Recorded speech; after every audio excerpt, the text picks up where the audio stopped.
Okay, we are live. I'm a minute late. Sorry. I try to never be late, but it doesn't always work out. So if you're watching on YouTube, just scrub forward until you see stuff happen. We'll let people wander in here. I'm setting up the other computer. Same thing every week.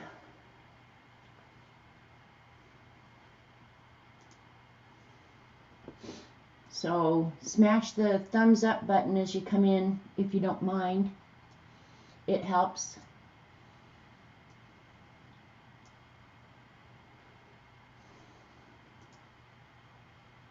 Okay, and while I wait for people to come in, I'm going to go in and do my Flonase real quick.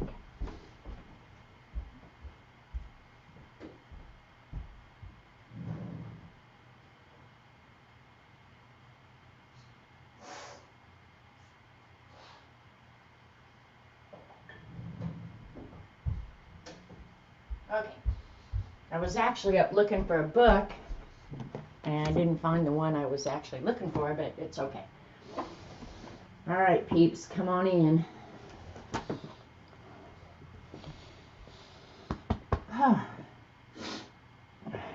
That'll take a minute to start working, but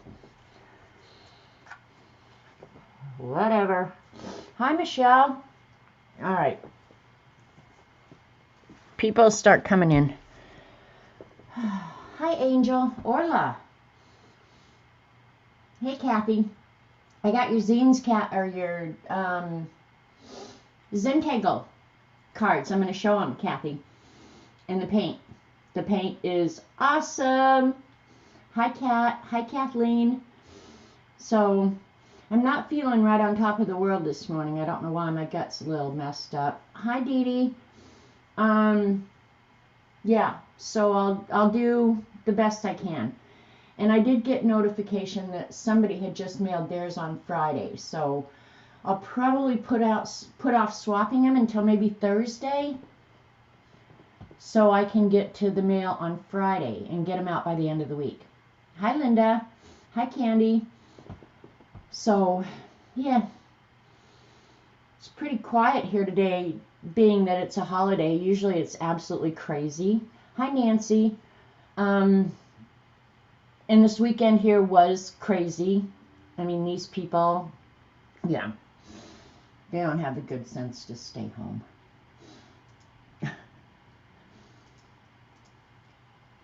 Hi, Barbara. So I didn't do much this weekend. Oh, Dede said to show the photo of the hawk. We did. We have a gated community down the street, and I've told you guys about it a million times. But anyway, they the caretaker down there found the hawk.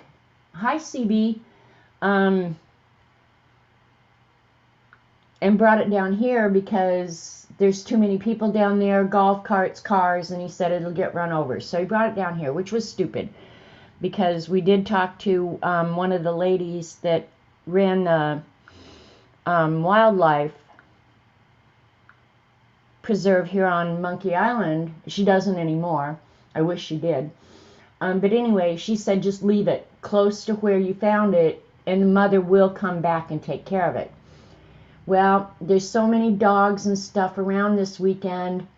You couldn't leave it out, and I kind of understood that. But what happened is it became my problem, right? So this little guy, hopefully you can see it.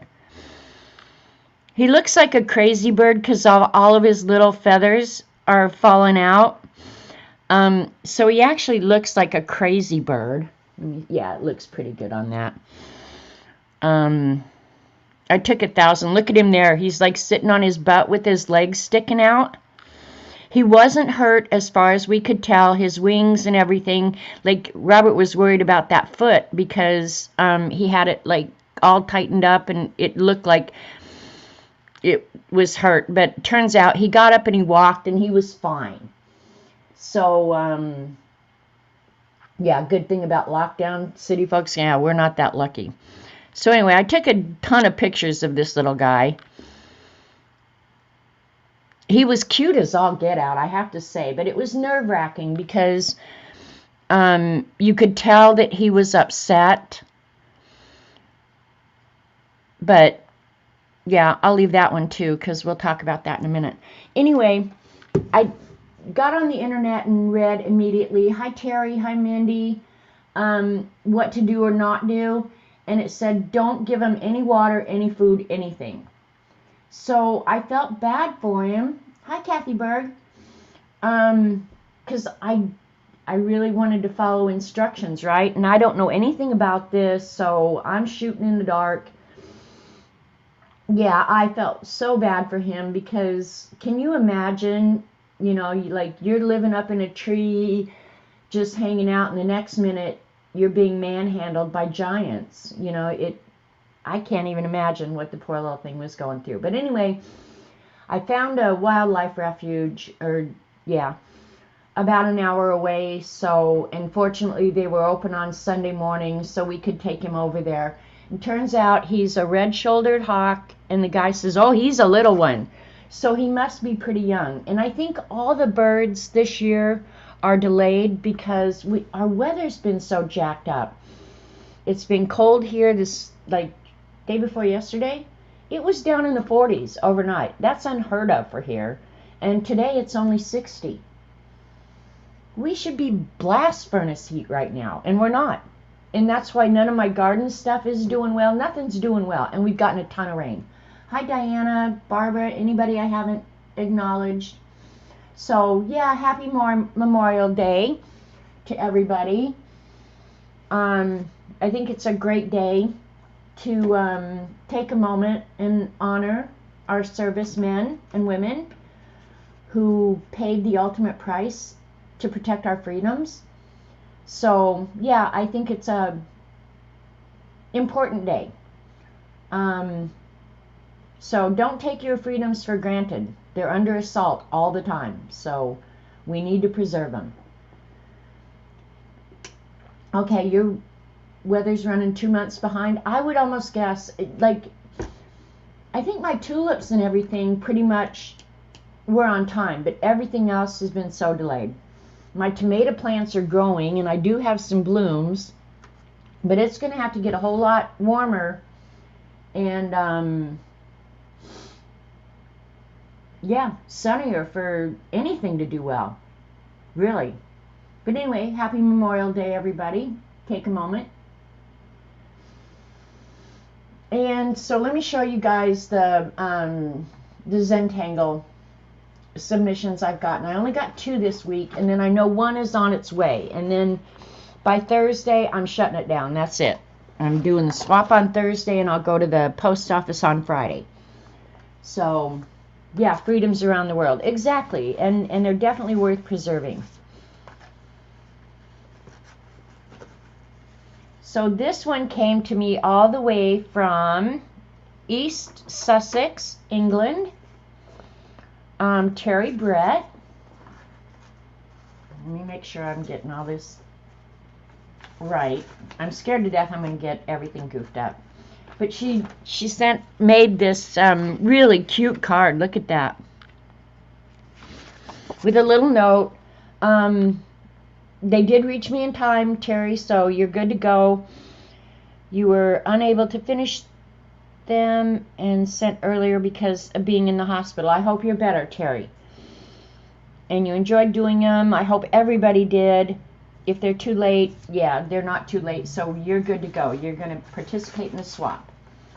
So these are Terry Brett's. Let me move this stuff out of the way. I'll leave that focus, you freak. I don't know if it's going to help, but yeah. Yep, they got here. Look at them. Well, I should hold them like this so you can see each card, because they're all different. She did 6 different ones. That's one of my favorite designs, Knightsbridge. I remember drawing that when I was a kid in like 6th grade. And it looked really good in pink and yellow. Well done, Terry. I like this striped border too. I'm a sucker for a checkerboard border.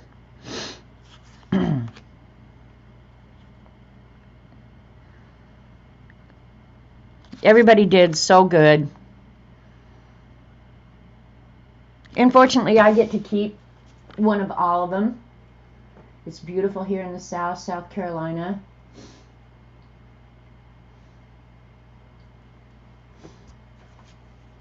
We've had some pretty days here and there, but overall it's been just too cool.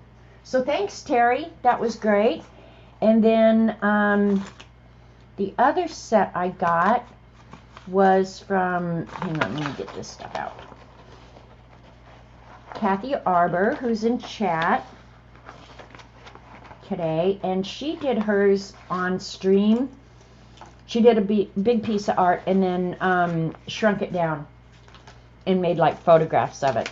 So this is her card. I'm going to actually cut that out and use that for a stencil after we're done here. I'll show her cards first. They're all the same, so she made a photograph, but she did this art on stream and it was really a cool stream. So go look up Kathy Arbor, Kathy with a K, A-R-B-O-U-R. She does a watercolor class on Tuesdays at 1 Eastern, and then typically she does some other kind of art. Lately it's been acrylic painting on Thursdays. And of all the things I know for certain, if you attend Kathy Arbor's class, you will learn so much. I have learned so much from Kathy.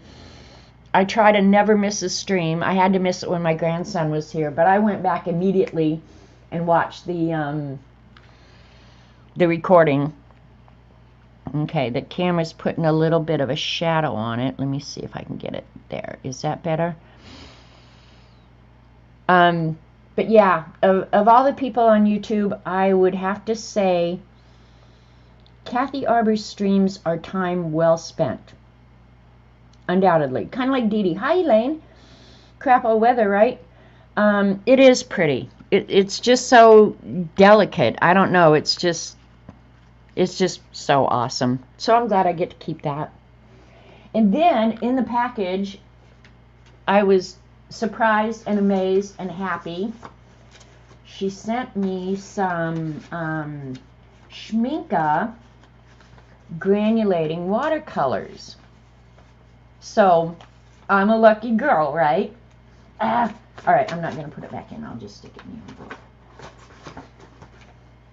So check them out. I haven't put them in my tray yet, but these are the colors. They're so gorgeous. This blue, honestly, you could lick it.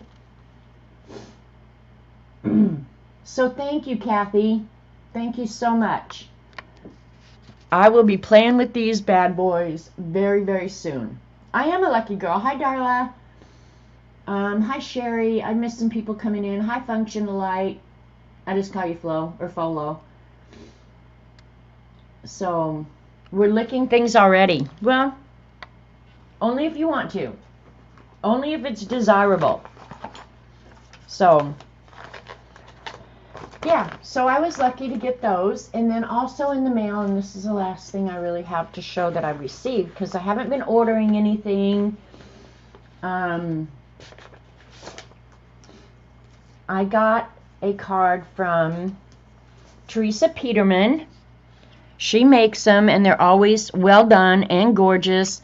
I'm thinking, I'm not sure how she did this background. It almost looks like magicals.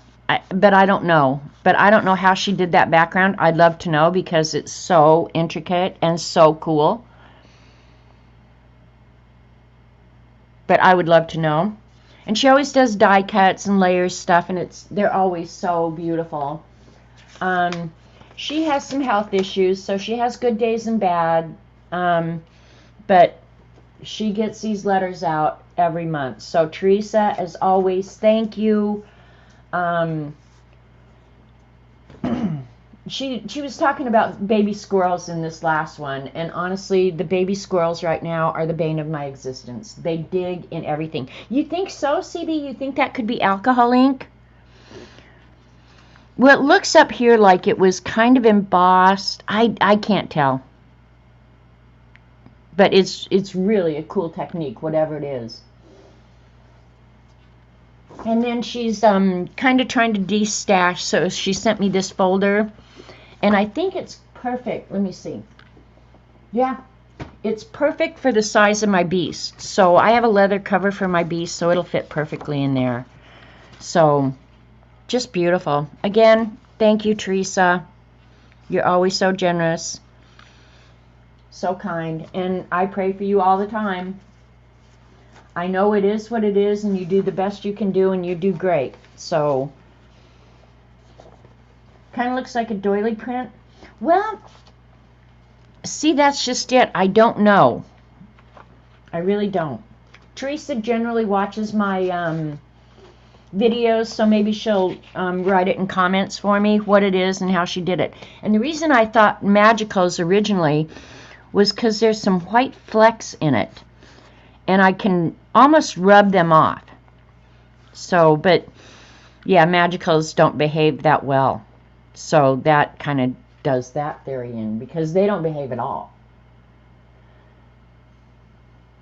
So, but thank you. I always, when I go to the mailbox and there's a letter from Teresa, I come in, I get a cup of coffee, and I enjoy sitting down and reading her letter. I know, right?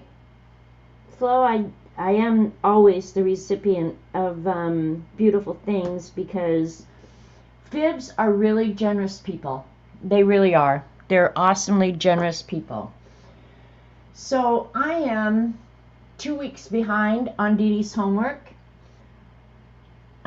because I've had company and because I've been a lazy wench. But as part of her Society of Idea Collectors, she's been every Wednesday. She gives you something to do in your Society of Idea Collectors notebook, right? Make lists of people, places, things, occupations, colors, whatever. I'd had all that from years back. And then I think it was last week she said make a list of opposites. And let me see how many I actually got. At some point I just stopped. My brain was just tired. Okay, here. I ended up getting 50. I think that's pretty good. I'm really not lazy, but sometimes I'm more motivated than others. Yeah. So, but keep in mind too, our hot water heater had a leak. So part of my week was spent getting everything away from the water heater out in the utility room. Waiting for Robert to get a new hot water heater, because I wanted one the exact size, it fit perfect. You can't do that anymore. It's just stupid. Anyway, we found something that works, and then I had to put it all back. But in the meantime, then I start cleaning, right? And next thing you know, I'm scrubbing behind the toilet in the room next door with a freaking toothbrush. So part of it is just my craziness. But yeah, I ended up with 50 opposites, and so I thought, I've been doing zines just because I can, and so I've got 2 to catch up on. The week before that, her Society of Idea Collectors was make a list of things that you want to know more about. Well, generally if I want to know something, I just get on Goggle and search that stuff out, right? Or usually it's history or something like that. But when she said that, it immediately came to my head. Something I want to know more about is, you guys know I've done genealogy of my family, well, and others, forever. And I've hit a few roadblocks on some of my family. And so I thought, you know what? It's been long enough. I want to learn more about the parts of my family that I don't know anything about. What did I do that? I just lost something that I just had. But anyway, while I was looking through my Society of Idea Collector books, I came across a piece of art that I've intended to do forever. This is out of my book. Okay, and I'd seen this on the internet somewhere where they made a tree out of the actual people's names, and it was really cool. Really cool.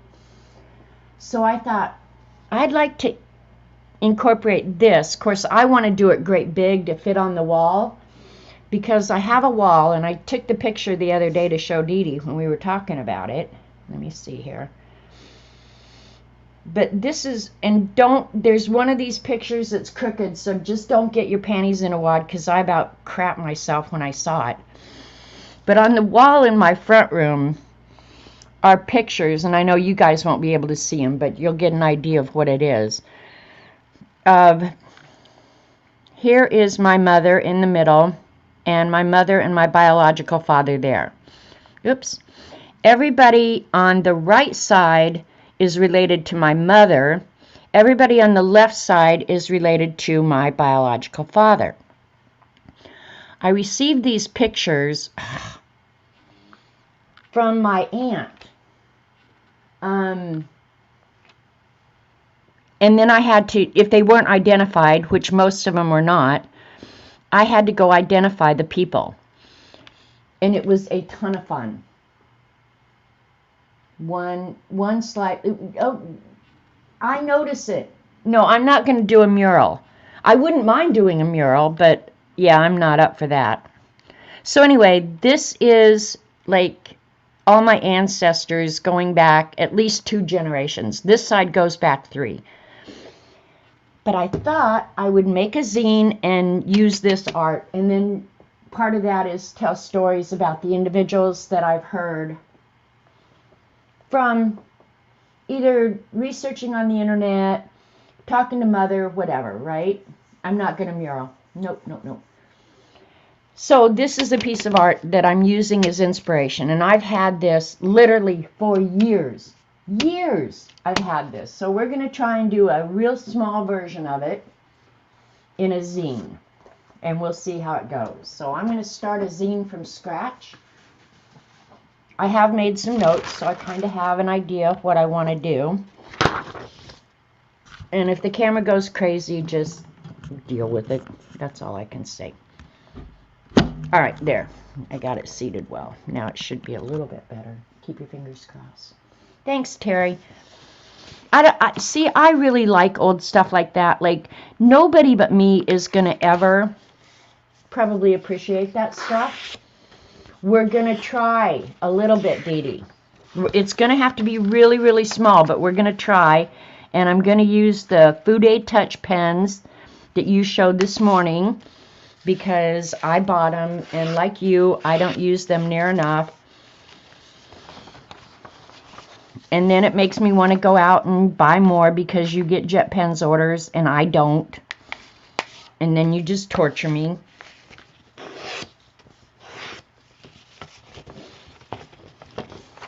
What'd she say? Have already notified the Society of Incorrectly Photos. What, because I have one crooked photo on my wall? I don't know how it got crooked, because, okay, you guys are going to, you already know I'm insane, so it doesn't really matter how much more insane you think I am. But when I hang a picture, I get the level out, and I level it, right? And then you know that little tacky stuff, it's yellow? You know what I'm talking about. What's it called? I put a little amount of that tacky stuff on the back of the frame on the bottom and stick it to the wall, so it should never be crooked. Torturing me is Dede's job. All right, did you guys watch what I just did? I just made the layout for a zine. Fold the paper in half one way, fold it in half to the fold on either end, fold it in half the long way. Now I'm going to cut between those 2 folds in the center.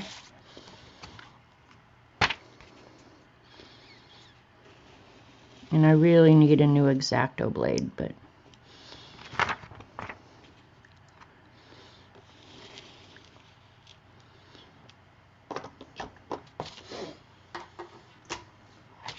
you call the OCD police? I'll be right over. They probably have me on speed dial. All right, so there's your layout for your zine. And I usually just fold one forward, one back. And it never will fold completely perfectly, but just do your best. That's my free advice to you.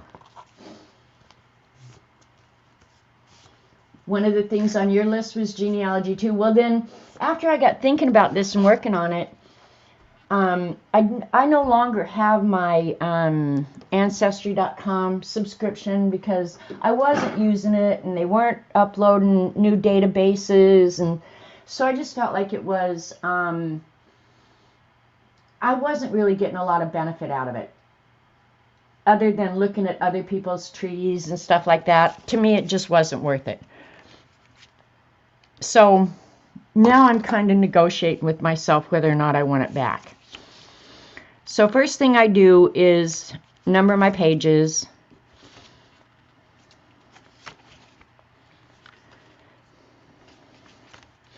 Because like Dede showed, when you open it up and look at how your pages fall, for example, page 1 is here, page 8 is here, and they're upside down. So I use Family Search a lot. In fact, that's where I spent all day Saturday, and it was Dede's fault because of this homework assignment. But I did find some good stuff on there. I found a photo of my great-great-grandmother as a young woman. I have a photo of her as an old woman holding my mother, which would have been her mother, her grandmother. And I'm pretty sure, in fact, I'm pretty positive that the photo is her. You can see the similarities between the young version of her and the old version of her. So, yeah. So this will be page 1. I'm not sure what I'm going to do on page 1 yet. Probably give a quick, just reason why I'm doing this, right? About why would you even care what your ancestors were.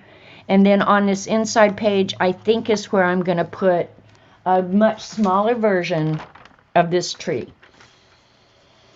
Wish me luck, because I don't know how it's really going to turn out. Okay? So, in the center, I'm going to sketch out the lines.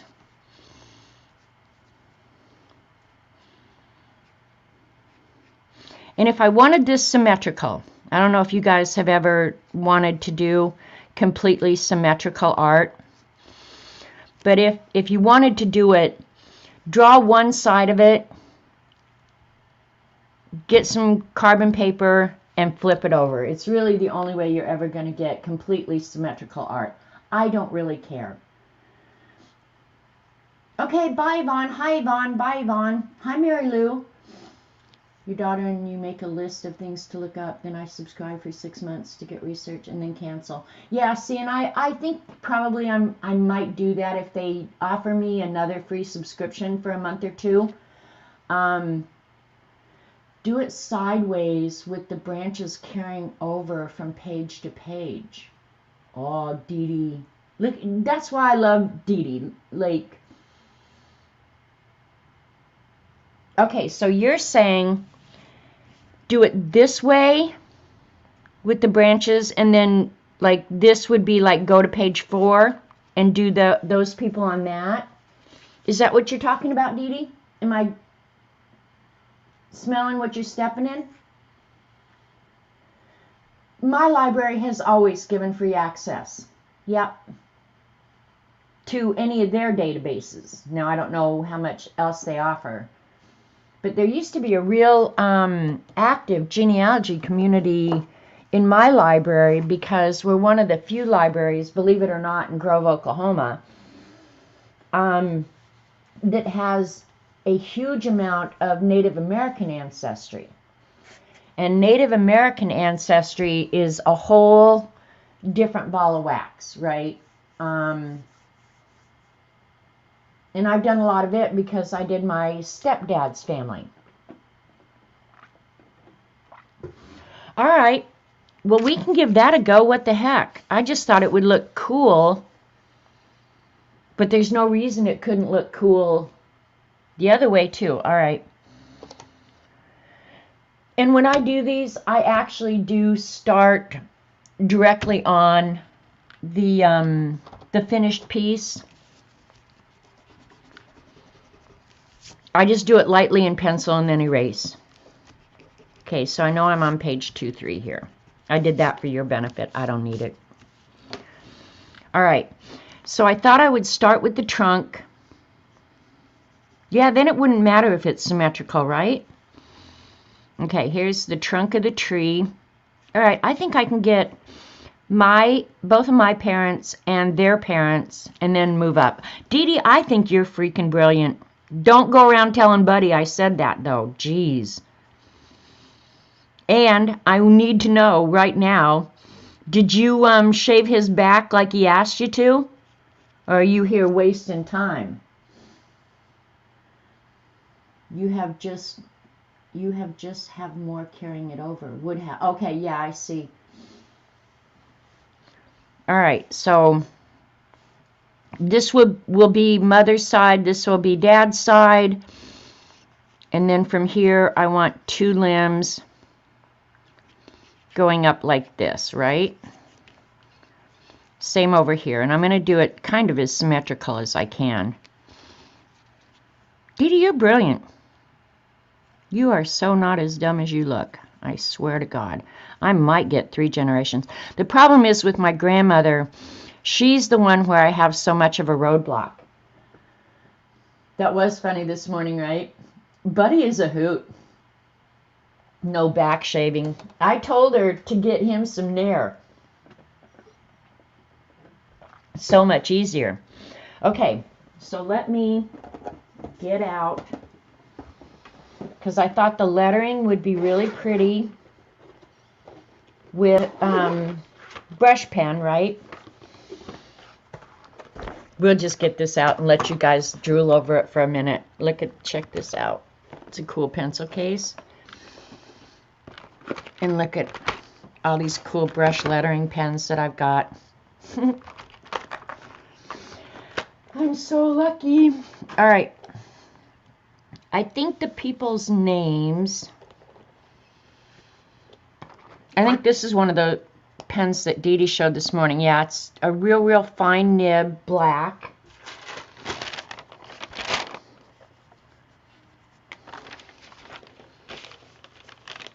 Let me see.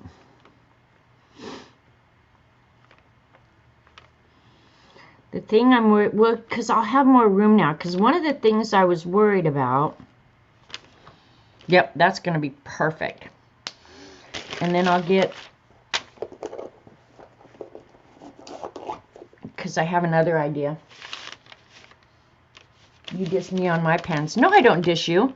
I dish you when you, like, you put them out in front of my face and then you pull them away. That's what I dish you for.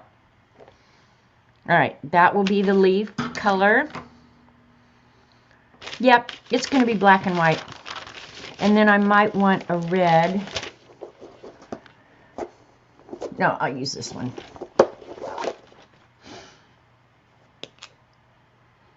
These Micron brush pens are way awesome too. Yep, we like that. Okay.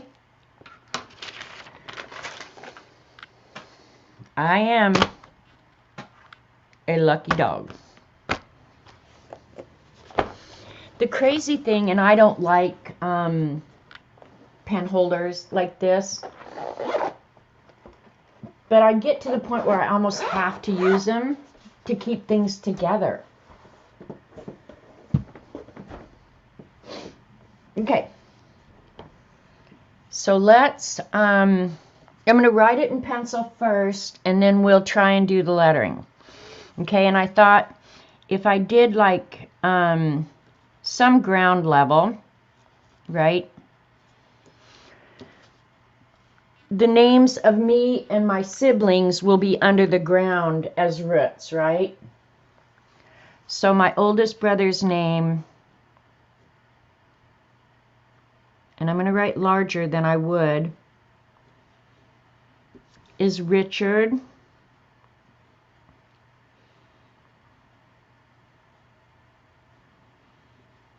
Larry.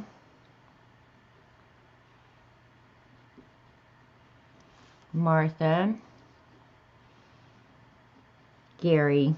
And then me. I'm the youngest of the Halversons. Okay. Now, one thing you got to think about before we need to be underground, Rachel. Hi, by the way. Dede, I have all this stuff to build the pen deck, and remember we talked about that right before my grandson called and said he was coming, because I had fully intended to do that. Okay. See, I went this way automatically to write these. I'm wondering, should all my lettering, should like the males be, should all the lettering go, oh, and there was something else I wanted to add. Oh, well. It's just a zine, for God's sakes. It's not going on the wall.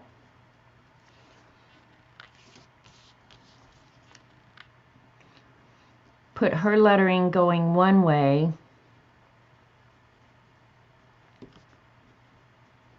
And his going the other. I'm taking suggestions, right?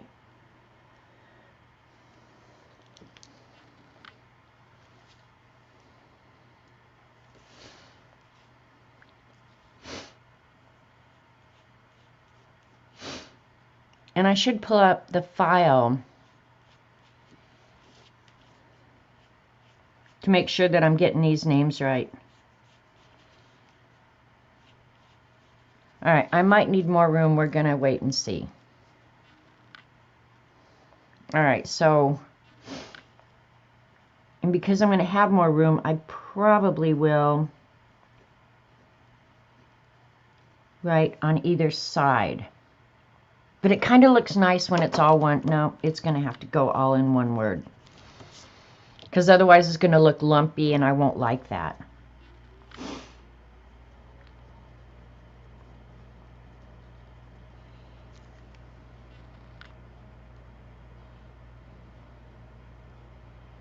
Okay. All right, so my father's name. Oh, I can zoom in. Sorry. I'm going to pull the camera down because I pulled it out to show you the pens. Let me pull you way down where you can kind of see what I'm doing. Hopefully that will focus, you freak. How's that? Better? Okay. So my father's name was Lyle Dean Halverson. His father's name was John Henry. I'm going to put the male on the bottom, female on the going this way. Okay, so this would be, and then in between individuals, I'll go ahead and add a leaf. So his father was John Henry.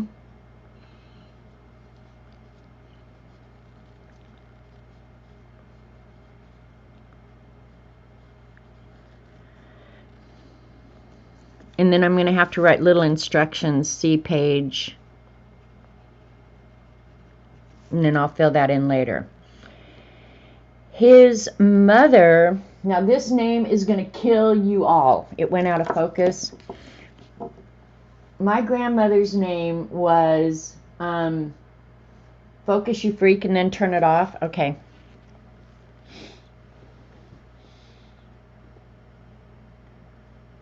Well, it's not focusing, you freak. All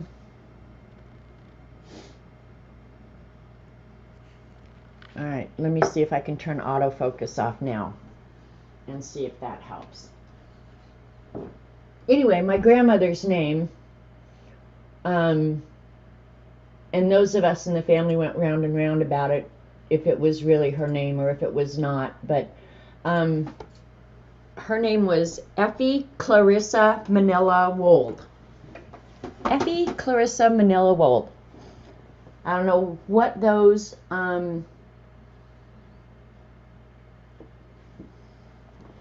where those names came from, because typically you'll find in families that names repeat, and especially in Norwegian families, they always name their first sons after their fathers. Yeah, Effie Clarissa Manila Wold. Well, Jane, you got here right in time, because right now this is not cooperating at all. See, I don't know why it won't focus, because right now autofocus is on.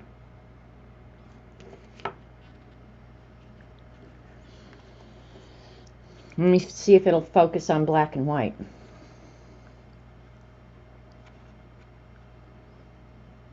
And keep in mind there's like a delay. All right, when I got it back down there, then it went ahead and focused.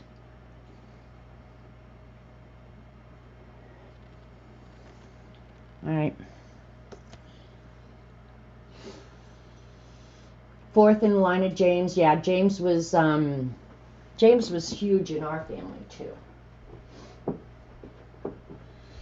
And John. John is another name that repeats over. As soon as I turn off autofocus, it... Ugh.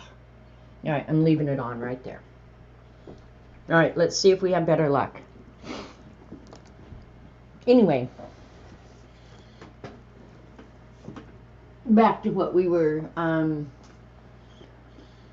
now turn autofocus off. All right. Bossy. See, as soon as I turn it off, it goes cuckoo. I might have to leave it on. We have a lot of Joseph and Richard. Those are pretty typical names. I'm just going to leave it on and see. Because literally, I'm going to measure this, because I am right now literally like 6 inches from the table, so you guys can see. We'll just keep an eye on it. So his name was John Henry. Her name was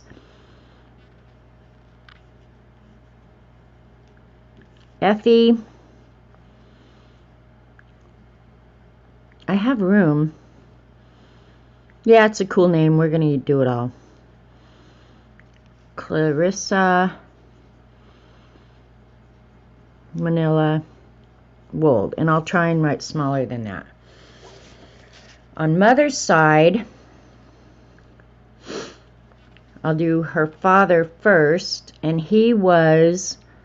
God, I hope I can remember all these names. Her father was Leon Kyle.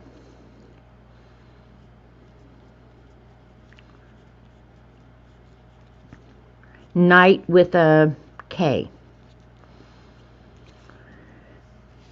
Her mother, this was another weird thing. I think my mother told me many, many years ago that her mother's name, she went by Merle her whole life. And I was named after her.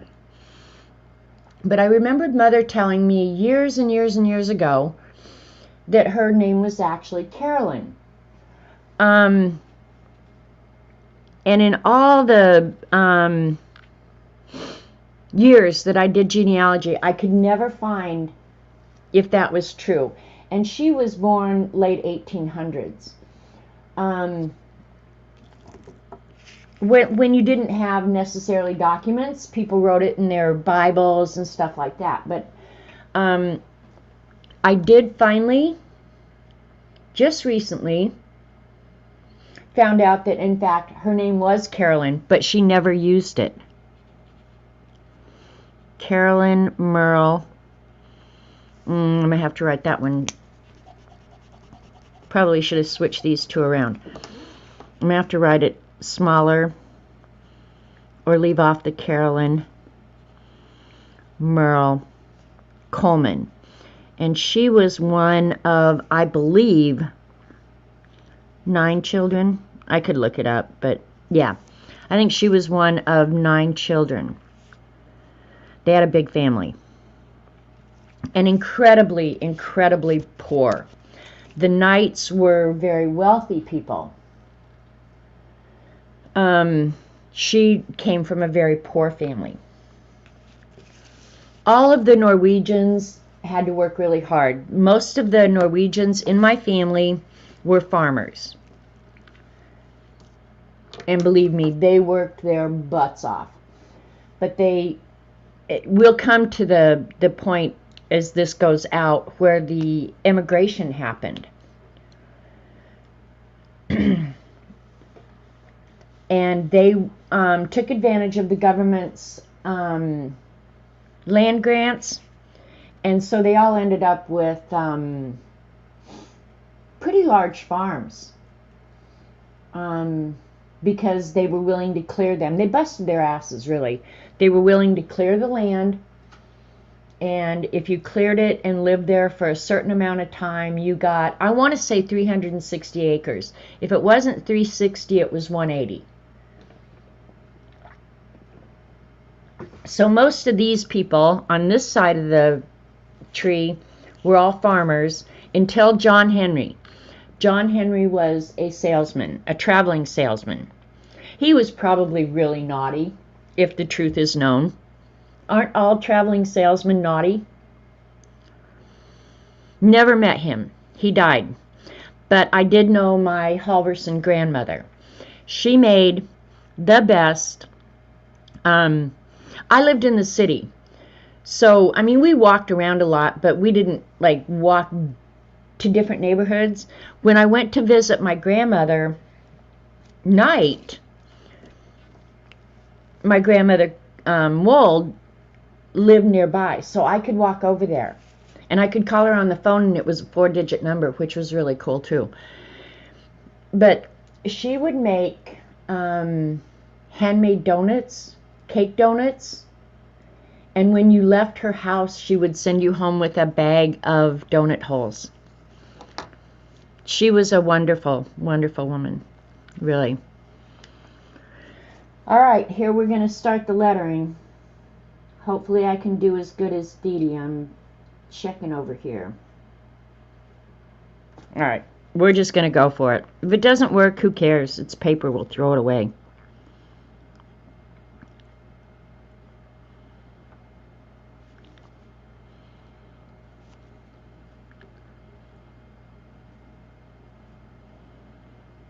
And I'm trying to write really.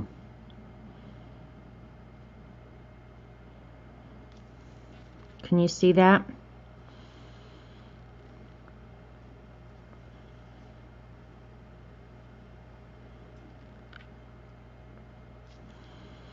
When you don't do this for a while, it takes your brain a minute to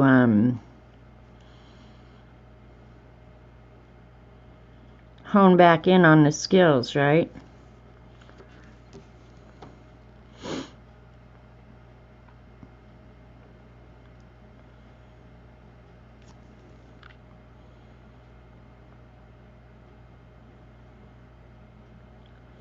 I originally was thinking about doing this with just a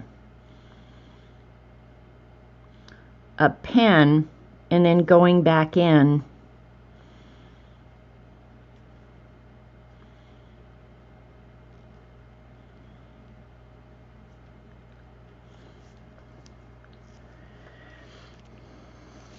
okay. I am going to use just a pen. Well, I want a waterproof one, so I'll just draw with this. Who cares?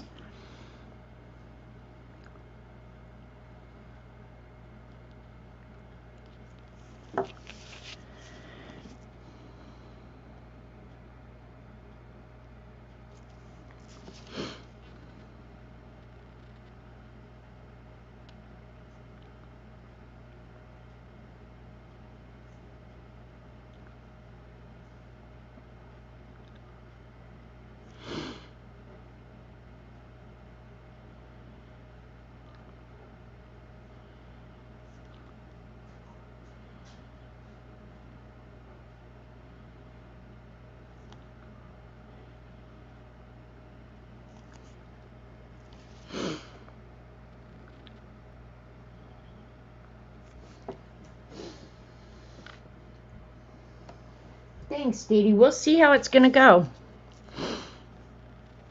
Effie Clarissa Manila is going to be really hard. I think I'll leave Manila off. Here's Trouble in Overalls.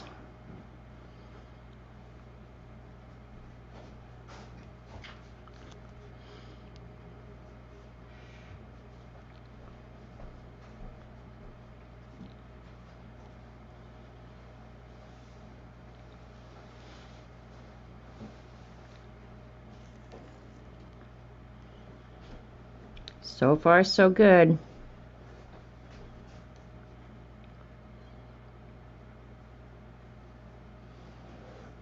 Go try to fetch up a battery. Did you call Volkswagen? Call them and ask about replacing that battery, because I did go on and read, and I didn't find it exactly for that model, but some of the others were saying if you change that battery, it's got to be reprogrammed. Right. Okay. Do you know how to do that? Nope. Well, then don't be dragging the battery out of there. Go talk to Volkswagen. I'm going to take a jumper battery and hook across it and disconnect it, and it'll never know that the battery was removed. This is Robert Vaughn with a plan. He's scaring the shit out of me right now.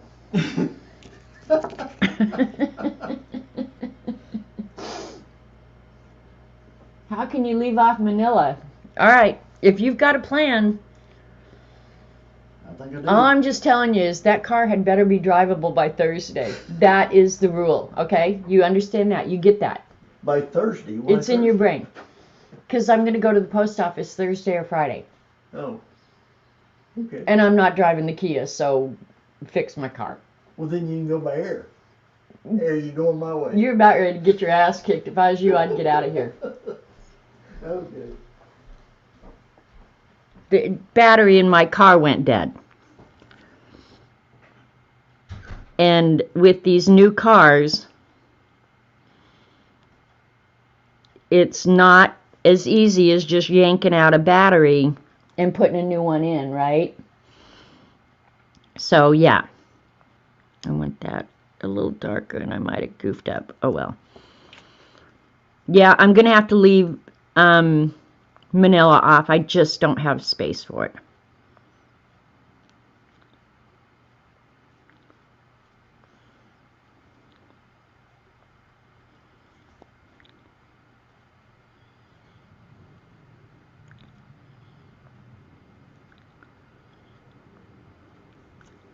Now, if this was completely mechanical, I would absolutely not have any problem with Robert tearing an engine apart or anything else. But with this new electronic stuff, it's a whole different ball of wax. I'm waiting for the camera to do something that won't piss me off.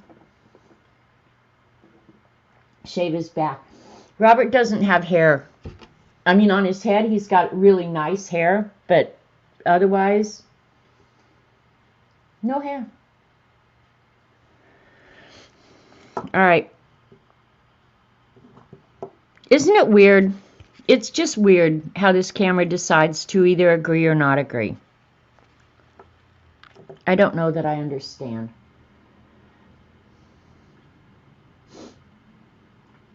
Hey, do you suppose back hair works the same? Dede, do not send me Bud's back hair. I'll take the cat's hair, but I don't want Bud's. All right, I'm going to turn this over.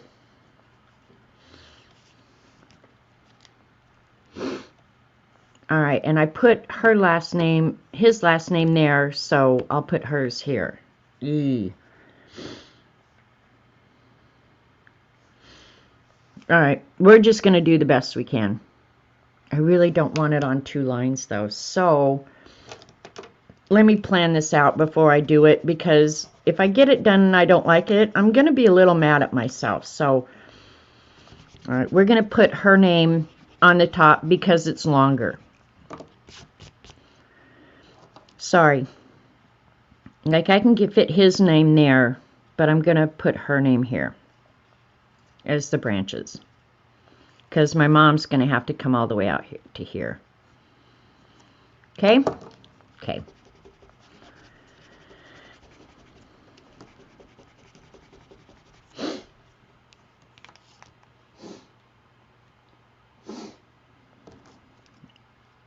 All right, and I'm going to have to do it in pencil. I don't trust myself.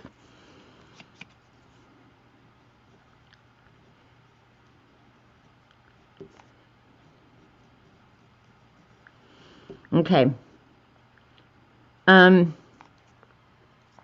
then my mother, her name was Helen Louise, and that is all one word. One hyphenated word, but she always went by just Helen. But her legal name is Helen Louise, all one word, and her mother always called her Helen Louise. Never Helen, Helen Louise.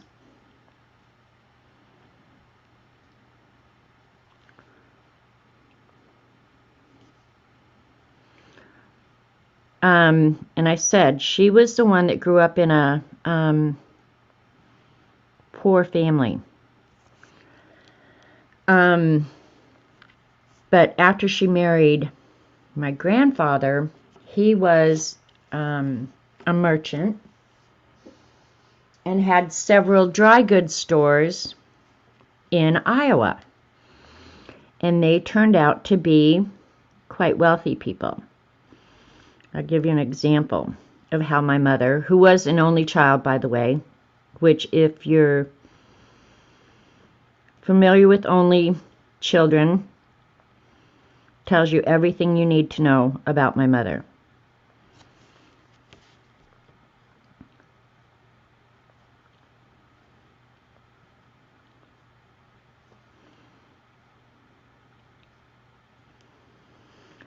During the war, or during the Depression, because her father ran dry goods stores, right?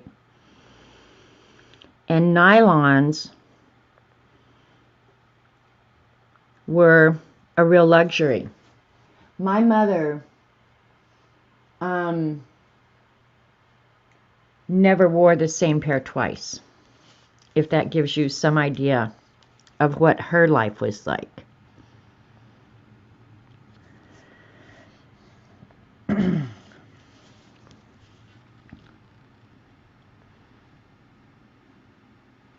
However, she did have some really crazy leftover Depression habits. For example, tubs that margarine came in, she saved those. She saved those and she saved the lids. Why? I have no freaking clue. My sister says she's an only child. So my mother did have some crazy leftover Depression habits.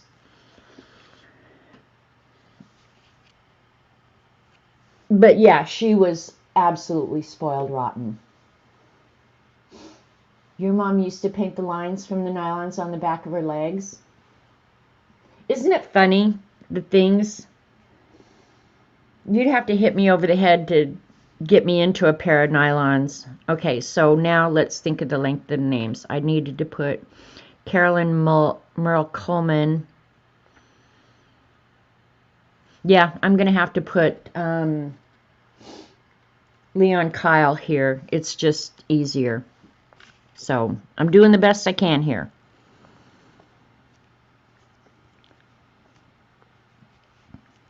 Hopefully you guys can see.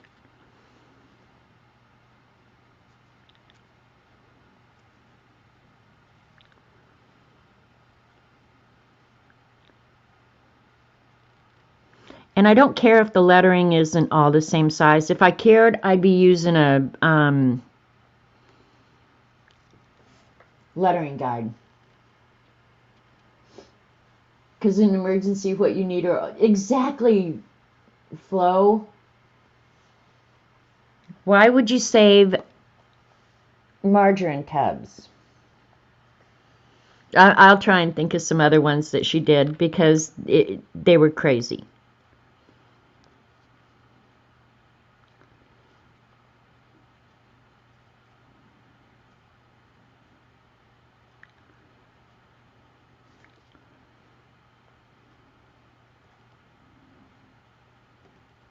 And I won't put the last name because the last name's here. All right. And then the mother was Carolyn Merle. I think I'm going to put Merle Coleman.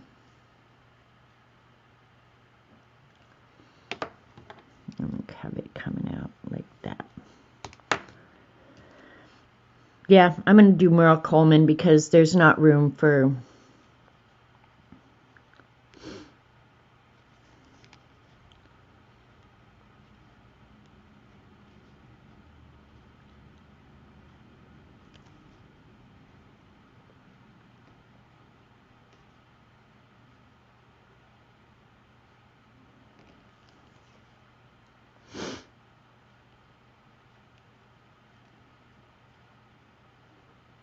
Gosh, if you're out of habit, this is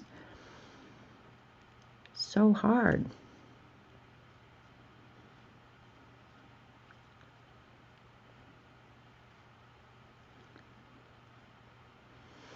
But my grandfather, Leon, he died of a ruptured aorta just months before I was born. And I went and looked at, there's a newspaper site. Yeah, I have to look it up. I can't think of it right now. And I actually found the issue of the newspaper where he was prominent in his area, right? So he was at the Mayo Clinic. They did get him to the Mayo Clinic before he died. And of course, with the ruptured aorta, there was nothing they could do for him. And he did die just months before I was born. Fulton history. Alright, I have to read chat now. Mine used to save the plastic ties and tabs from bread wrappers. She never used them, but you just never know. See?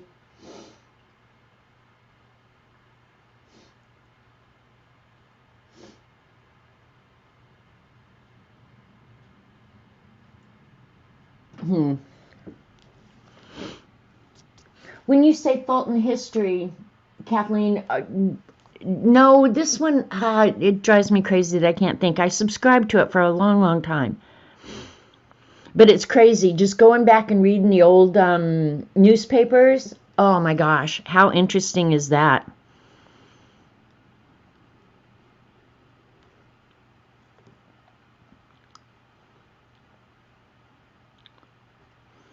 Fortunately, my name is really short. And I don't care if it goes off.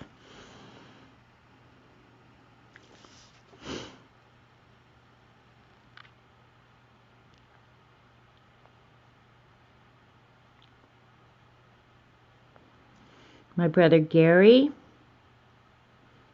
is passed away. My sister Martha is still alive. I'm going to have to do her small, though.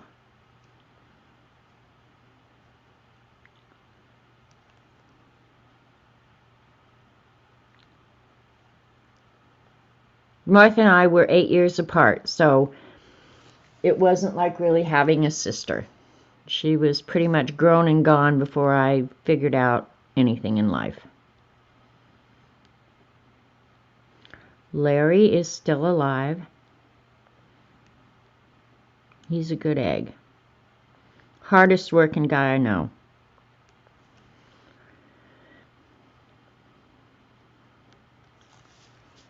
And Dick, his name is Richard. I'm going to put Dick on here. They named him exactly right because he was a dick. I loved him, but honestly, Mother named him exactly right.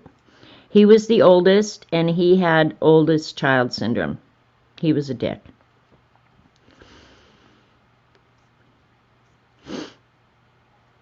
Yeah, out of 7 kids, 3 of them are gone. Sorry about Gary. Yeah, Gary was not that old. He died very young.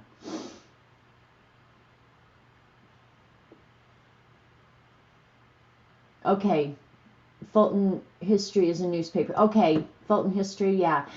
Your local genealogy sites. Okay, I'm going to back off so you can't read the names, but you can kind of see what's going on.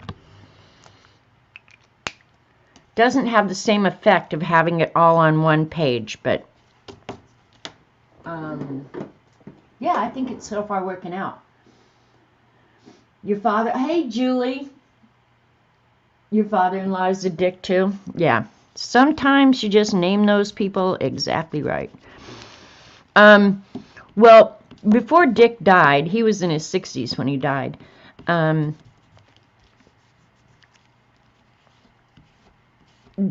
His siblings, all of my brothers and sisters, and anybody who had anything to do with him, quit using his real name and just called him the curmudgeon. If that gives you any idea of what Dick was like. His nickname was Curmudgeon. And we'd just gotten like caller ID when Dick was still alive. Honestly, when I look at my caller ID and it said Dick, more often than not, I was just scared to answer the phone. That is the honest to God truth. Okay. And even though these two ended up divorced, I am going to go ahead and put a heart on the tree. Because at some point I'm sure there was some attraction or something. Okay. Now here's family scuttlebutt. Merle Coleman, who grew up incredibly poor, was English and German. And in the small little town where they lived, the English-German population attended one church. And of course, the Norwegians were all Lutheran, and they attended a different church. And the Germans didn't have much to do with the Norwegians. My grandmother was fit to be tied when my mother got involved with a Norwegian. It's the truth. So I think that had a lot to do with how well the marriage worked out. Just saying. Okay, we'll put some little green in these leaves. It's not going to be very colorful.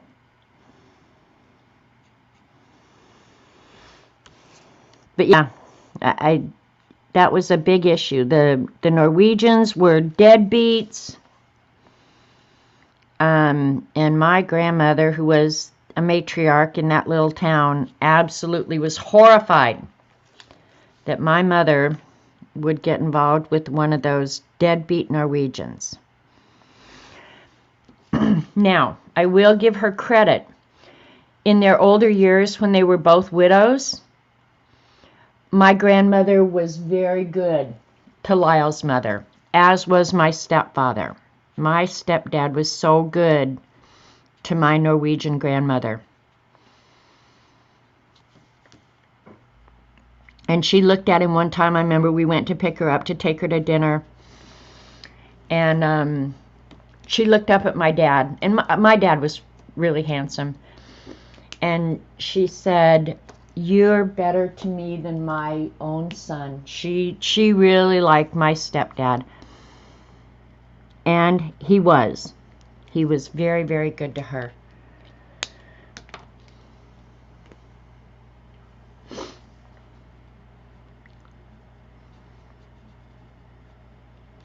All right, we're going to put a little heart on this tree. Take the graphite off it. Yeah, so far I'm pretty happy with it. It's not going to be a fine piece of art, but I think I'm going to be happy owning it.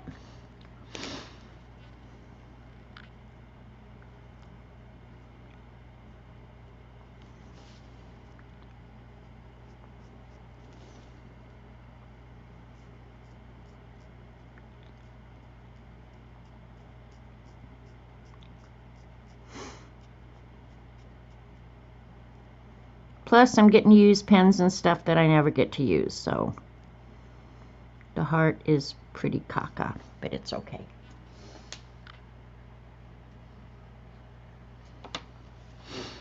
All right, let's draw a little arrow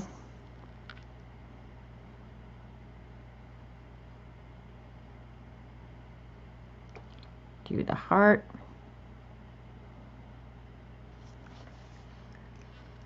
All right. So this was page 2-3. So page...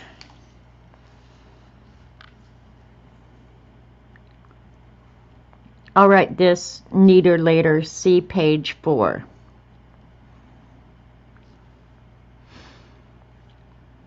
Four, 5. So we'll go ahead and do the rest of John Henry's. Let's see how this is going to work out. That's 4, 5. This is Wold. This is, ooh, we don't have enough.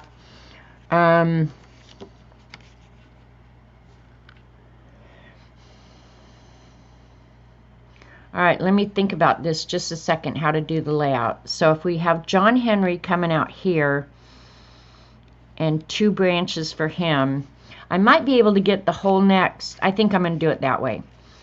So this is going to be the next 2 generation of Halverson. This will be the next 2 generation of Wold. This will be, yeah, I did Coleman next. So that's going to be 2 branches of that. Let's see how this is going to work. And then this will be Knight over here. Open it out to the inside. Did you say there were yes, there were 7 of us. After Helen and Lyle, my mother and dad, or biological father. I can't call him dad because Jack Martin is my dad. He was my stepdad. He was my dad. They divorced, and my mother remarried. And then her and Jack had 2 kids together. Open it out on the inside. I don't think that's going to work, okay? No, I think I'm going to try and get the next 2 generations on each page.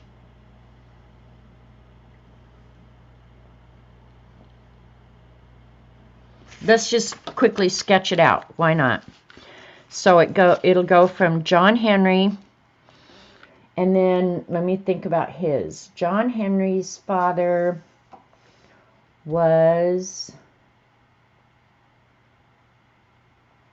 oh, come on, don't let me down now. Oh, he was the immigrant.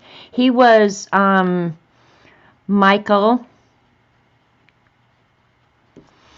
And when Norwegians emigrated, I'm just going to see how the layout works, Dede, and see if this even works. But anyway, but when they came to the U.S. from Norway, they had a, what do you call it, patronymic naming system where the first son was always named after the father. Your last name became your father's name with S-E-N added on. So if somebody's name was Halverson, you knew that their father was Halver. But remember, we're talking, his father was Johann. Johann was actually the immigrant. Michael was born in the States. That's a weird story. I'll tell it when I'm doing his name. Anyway, so Michael, by all rights, should have been Michael Johnson, right? If he'd have stayed in Norway, his name would have been Michael Johnson. But because Johann came and his father's name was Halver, they had 2 names. And my oldest brother told me this when I started working on it. He said that the Halverson side changed their name. They came, and he kept saying it was like Hegel or something like that. And it took me years and years to find this out. They used the name of the farm or the community that they lived at. So Johann came from a farm named Hagle, H-A-G-L-E. And I never ever found anything in any of the records to indicate that what my brother Dick, who I've already introduced you to, said was true until I actually went to the cemetery where they're buried. They're buried under the name Hagle. they never used Halverson. It was only the descendants after them that chose to use the name Halverson. And if you have, if you do genealogy from really any of the Scandinavian countries, that was pretty typical. All right, so this one will be Michael. Let's see, John Henry. And his wife, I'm going to put Michael out on this arm. And then Hansina.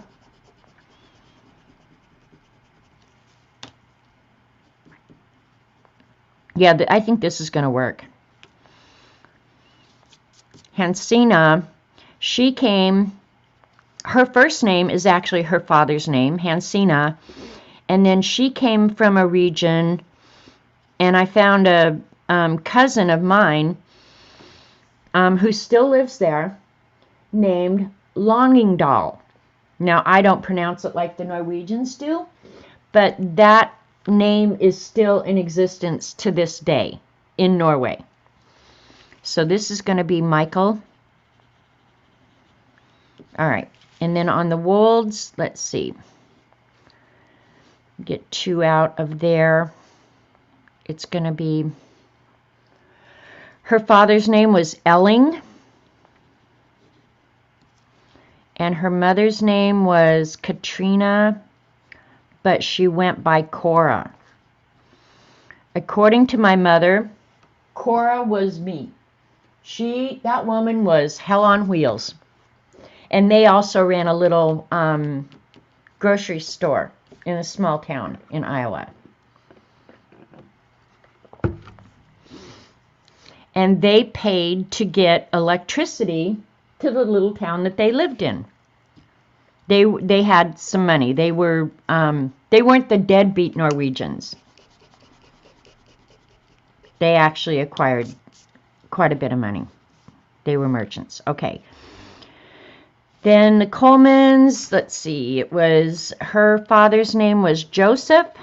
He was born in Kentucky. And her mother's name was Fanny Thompson. And that's a really interesting story. And then the Knights were,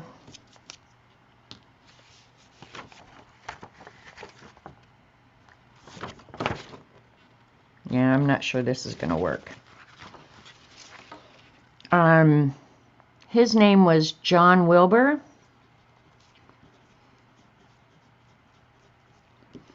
And her name was Lucy Alice Norman.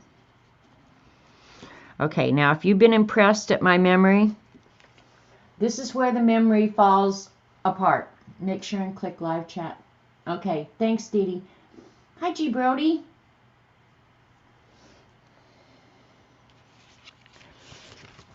I should have seen how this was actually going to lay out this way.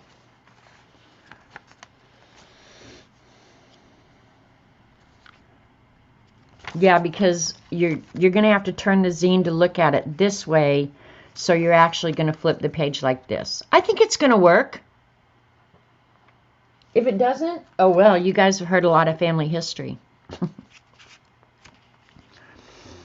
right. And the only time I'll put the last names on here is when it changes, okay? Because like Elling, that's Wold. Katrine Cora, she was a Quinnell. Quinnell is still a farm. In fact, I have a picture of it. I should have gotten all the pictures out to show you guys. But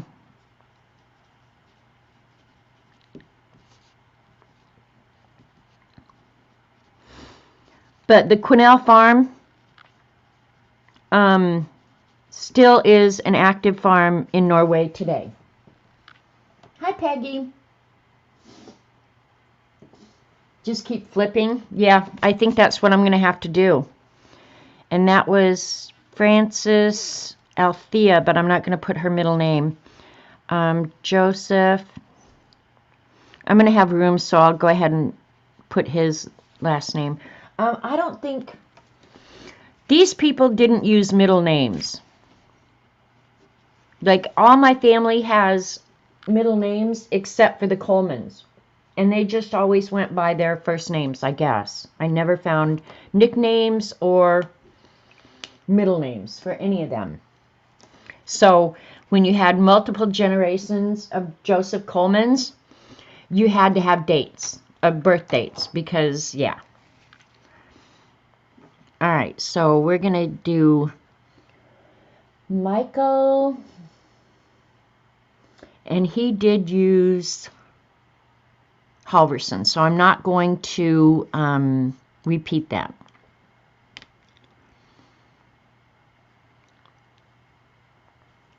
And I can write his a little bit bigger because... And they spelled, I'm going to use the American spelling, or should I? No, I'm going to use the Norwegian spelling. Because I've seen it both ways. If it was in the church register, it was the Norwegian spelling. If it was in any American documents, the census or anything like that, it was the American spelling. But most of these people, too, you have to remember, never, well, spoke broken English.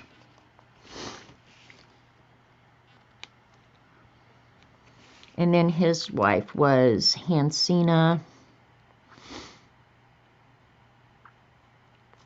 And I got to stop there, so...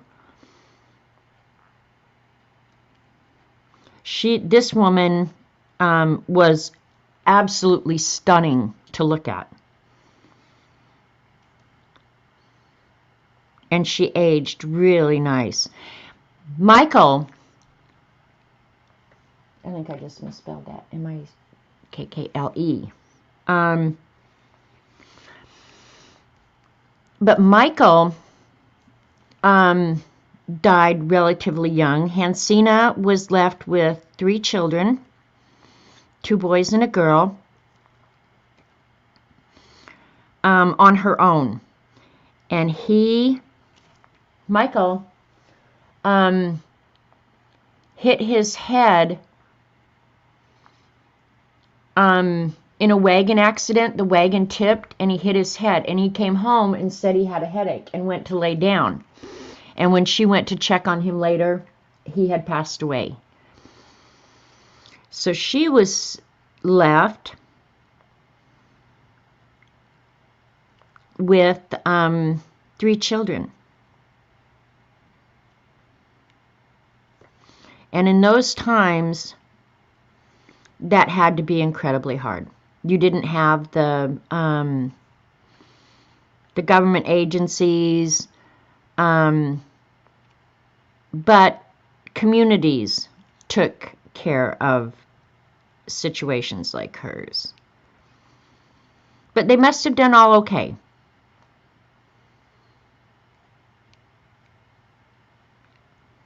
But yeah, he died from a head injury. And I'm not leaving much room for leaves, so I'm going to draw one here.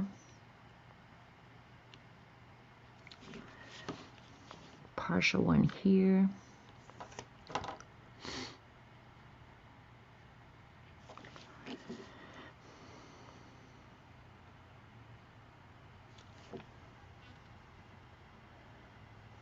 You speak broken English? Okay.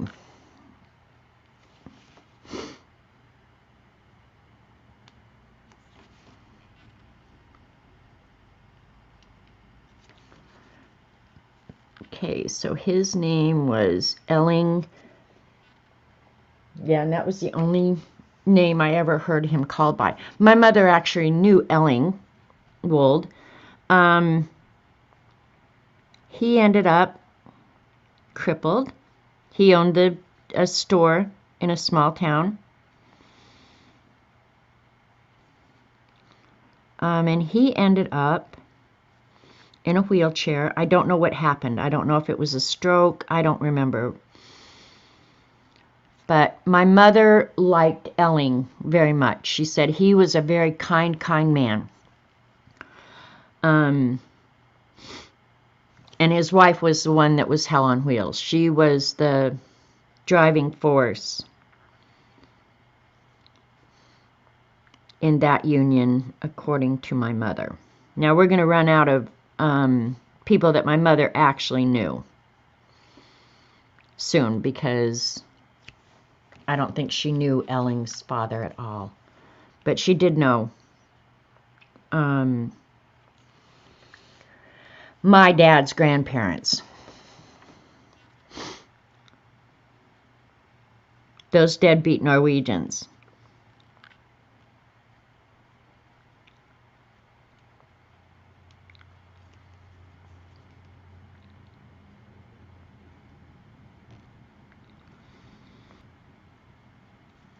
And I don't know if her name was actually Katrina or Katrine. I saw it both ways. So, but she went by Cora. That's what my mother called her.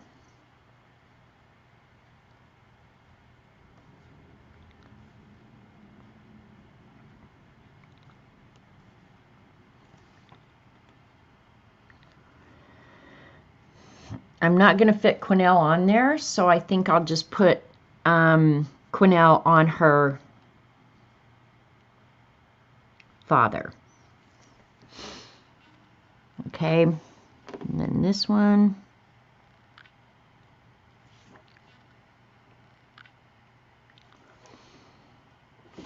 Am I getting off screen? Sorry. It's hard to think of these stories and think about writing as well. He was Joseph. Coleman's were interesting. They were very poor.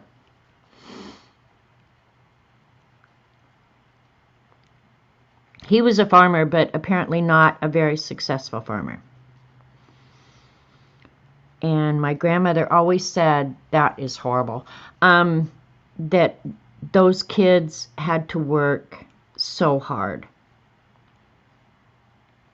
Like, they kept things going. That he was always kind of sickly. I do have a really, really good picture of him, though.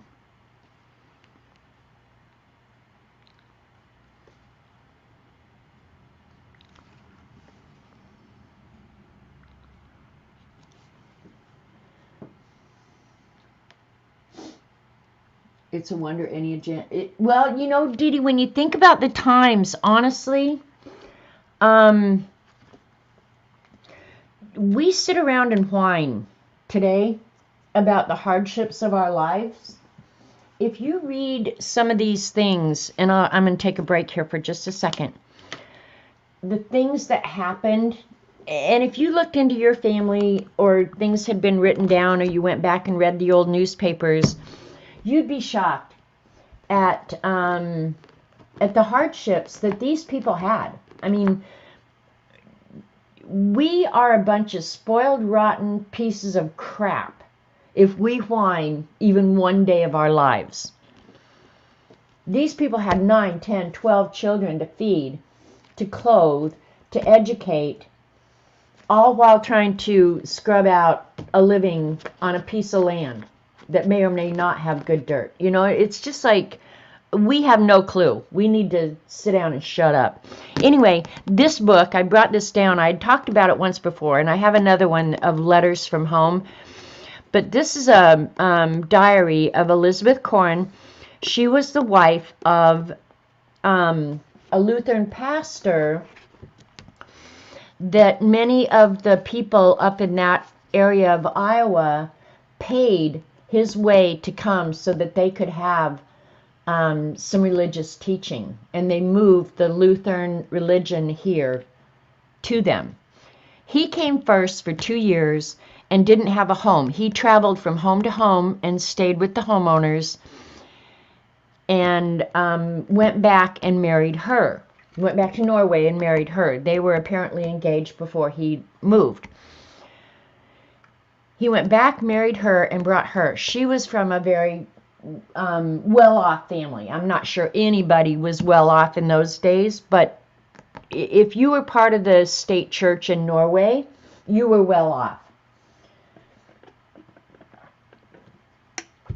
Well, anyway, she came to America, Indian country, okay, without a home. All she had literally was whatever she could carry and a husband. And she tells the story of all the different people in the area, who she stayed with, for how long. Probably one of the most interesting personal histories I have ever read. I did just tell you what for, Dede. Honestly, we all need to just cool our jets.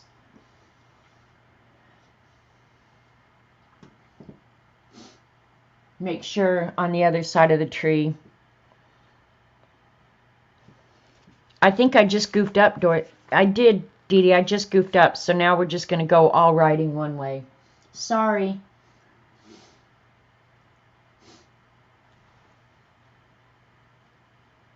I totally get you. Seculars are restrictions started to lift some of it. No visitors. I have my first shot. Okay. So anyway, yeah. When I read back on these people's histories and the things that happened to them, it really kind of jerks me around when I decide to whine a little bit about, I'm out of coffee ice cream. They couldn't have dreamed up coffee ice cream if their life depended on it. So, yeah, there you go. Quit whining, you big babies.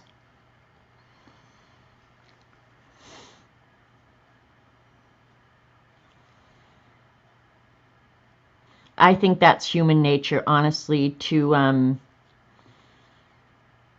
take for granted.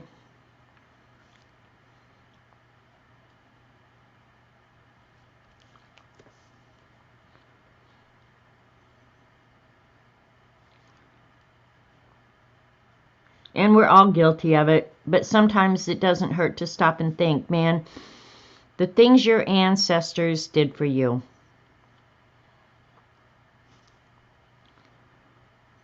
So that you could live this amazing life that we are afforded. And I think sometimes we forget that we are probably living in the best time of history. We just have so much afforded us.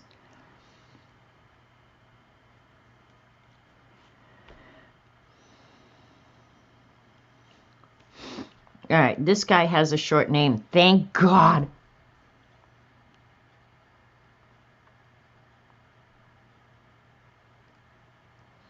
Someday I am going to sit down and plan this out as a big piece of art, though.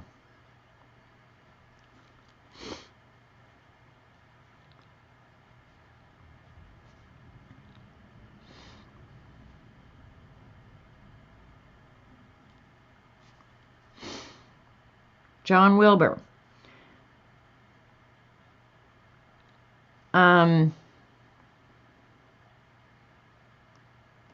He was a knight. He was a medical doctor. All of the knights were very prominent people. His he also had a brother who was a doctor, and then his other brother was a diamond merchant in New York. He left Iowa and went to New York and was a diamond merchant. Uncle Ben, John's brother, I met him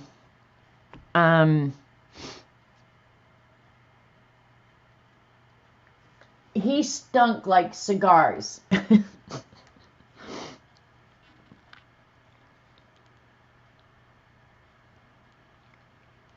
He had a really cool cabin. I should look for that picture too. I have a picture of me taken at his cabin. And if you look at it, you'll think my parents, there was something wrong with them, because I was probably 4 or 5, and I was a cute kid. I was really cute. Mother had curled my hair, so it was just all pretty.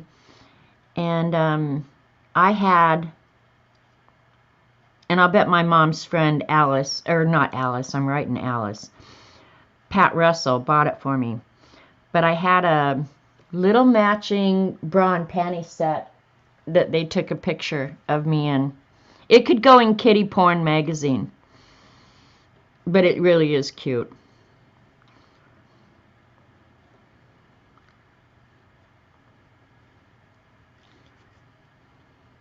But my mom's friend,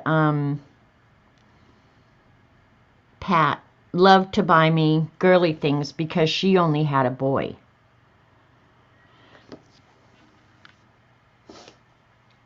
Bye, Carol. Hi, Carol. I'm sorry I didn't acknowledge you before.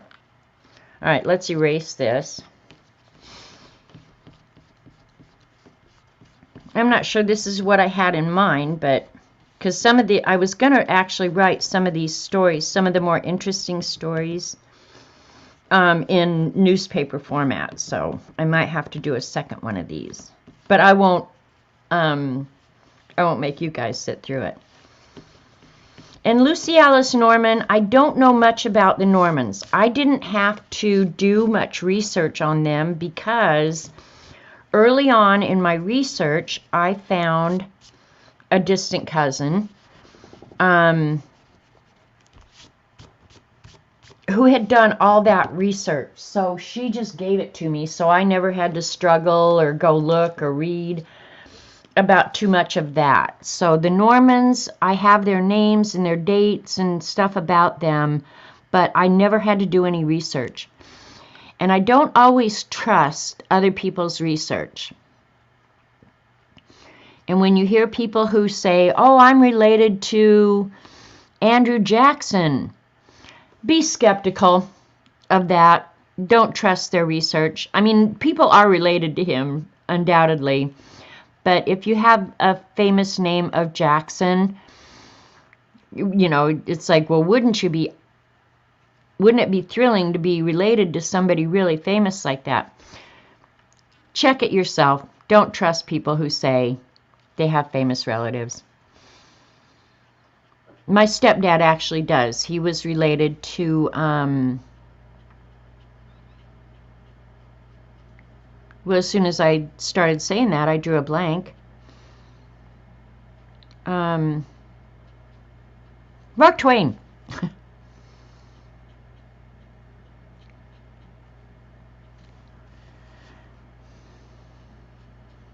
But it's distant, you know, like it, very, very distant. But if you go back far enough, we're all related to somebody. Bye, Jean.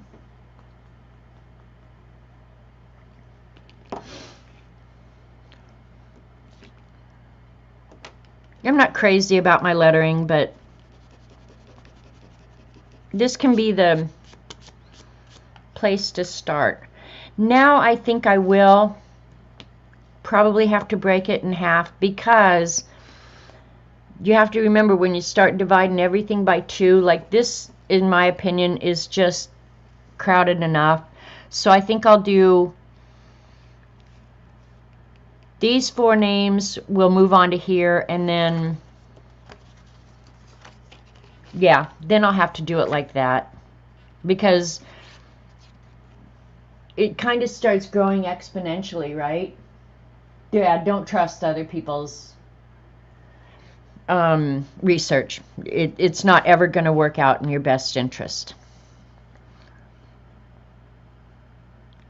And at some point I could probably number these leaves or something, because I'm going to go from, let's see, Michael and Hansina.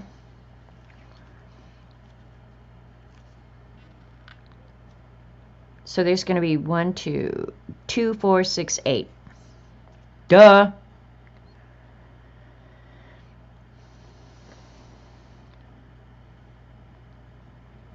I gotta change the angle of that. Keep things going somewhat straight. And then on the Coleman side, I'm going to rapidly run out of people, because after I get to Joseph's father and mother, I know their names because they were in my oldest brother's baby book. Thanks, Dabbler. So I'm pretty certain that they're somewhat accurate, and as much as I can, I've verified the information. And if you could see how much documents I have to back all this up, you would just crap. And it will all end up in a dumpster someday. Orange on one page, green on another. You think? I should have started that from the start, Dede. You know, one thing I could do is I could darken the leaves on one. Use the light green for one and dark green for the other, so that even color-wise, I don't know, what do you think of that?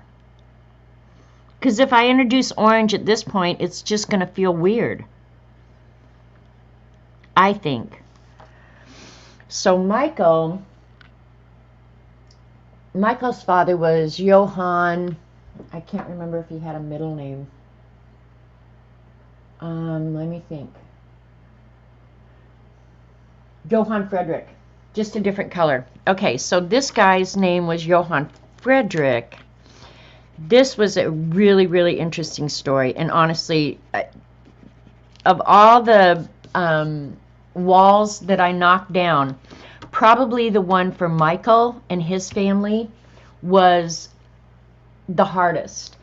And when I was researching these families, I met one of my the wives of one of my cousins online. Let's see, which one was it? Ellingwald's mother was Viola. And I met the Applins.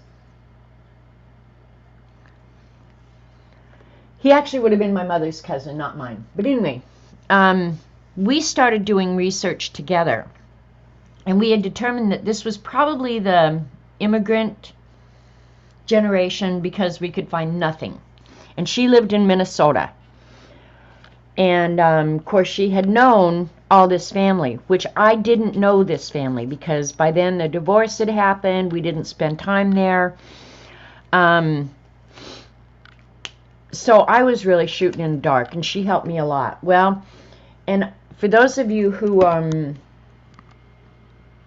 have ever researched Norwegian, especially ancestry, Norway has put all of their parish registers online. So if you know a region or something like that that your family came from, you can search all of their records. And of course it's in the old style handwriting. This will be Johann Frederick. This will be Anna Inger. Right? Inger Anna. Ellingwald is, his father's name is Jens, I think. I might have to stop and look some of this up.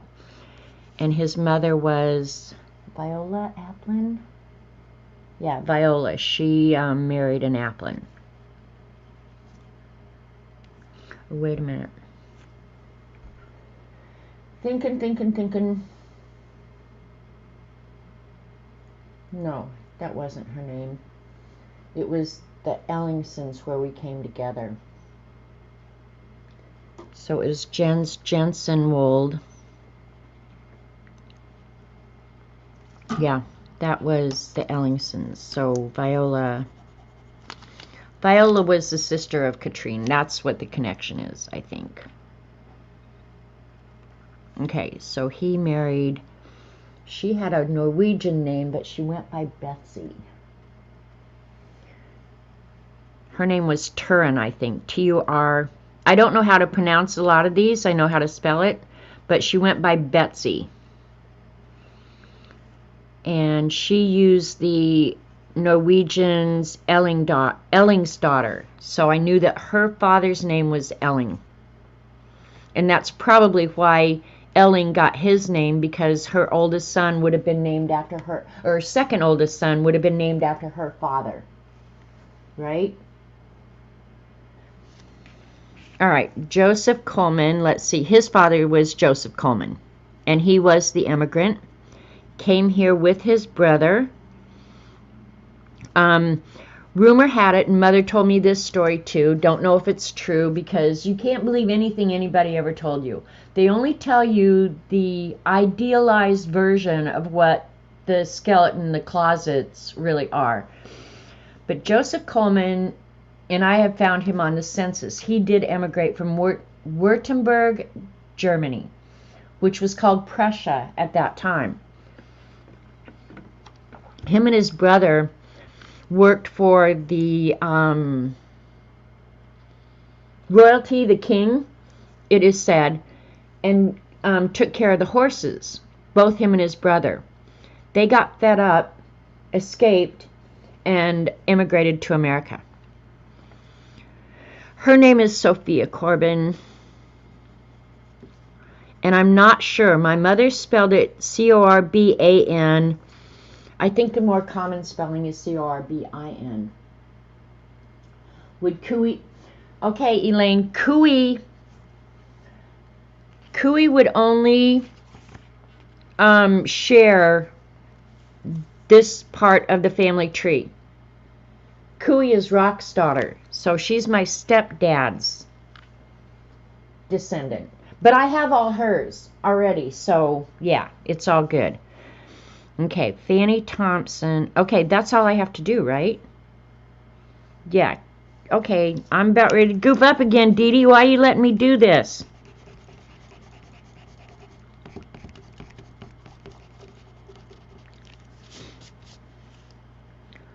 Okay, because Michael is going to be Johann Frederick. I did all of Cooey's for the Martin family, and then she went ahead and did her Mexican ancestry. So, and it turns out that she actually has more Native American Indian than her father. Okay, so it's Johann, and this was Inger Anna. Am I right? Oh, no, because I've got it. Okay.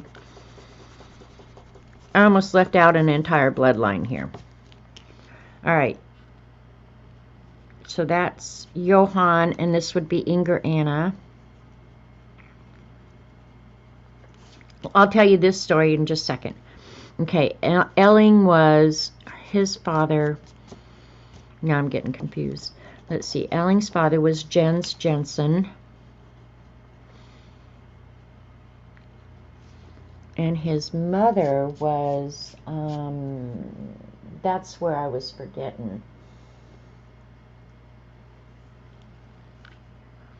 That's Turin. And I said Betsy, but she actually went by Bertha Ellingson. Right? I did it again. I need to do Hansina's family. When you start getting like 16 people, it gets really...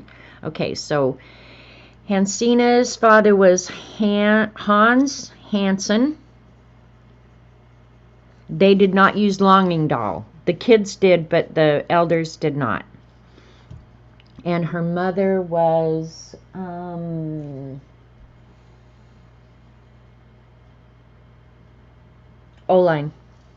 Oline Jensen. It took me forever to find her name. Oline Jensen. Okay. Now. So I did those two. Now it's Ellingwold.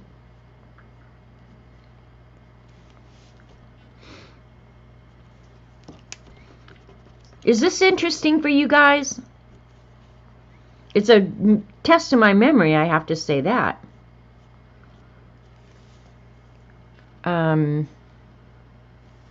So Elling was Jensen,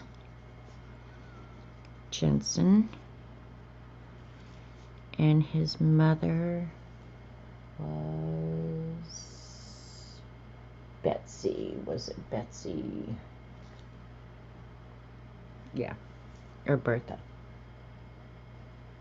Turin.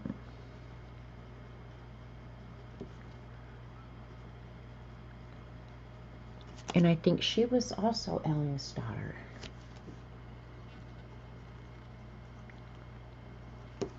Okay. And then Katrine Cora Quinnell. The Quinnells was really an interesting name to research too, because they changed their name from Reitan, Reitan, to Quinnell.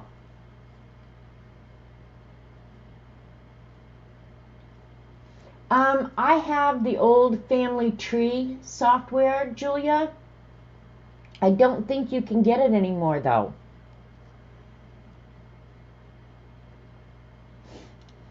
Okay, and her father was Henry Quinnell. Henrik. Can't remember if he had a middle name. And her mother was Betsy Rattan.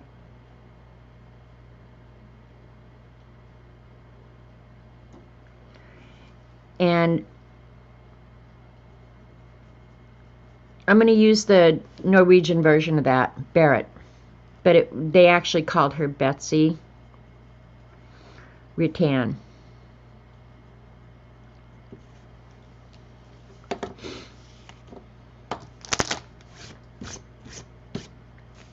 Obviously, my brain is saying time to clean up, so that's what we're doing. Okay, and then we'll do my mother's side of the family.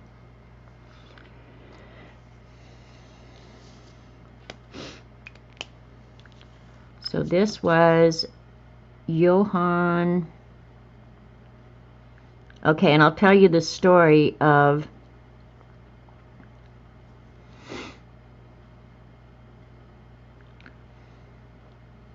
the immigration. This family was very hard for me to figure out. I ended up going to my mother's hometown and meeting with the genealogist there at the library. And I was telling her that I knew his name was Michael. And she said, well, Michael is a very unusual name and most commonly given to people who are somehow related to the church. So she said, chances are that they were active in the church. Let's start looking there. So we start looking. Didn't take us long at all to find Johann. They were not related to the church, but they were members of the Lutheran Church. Now, these people immigrated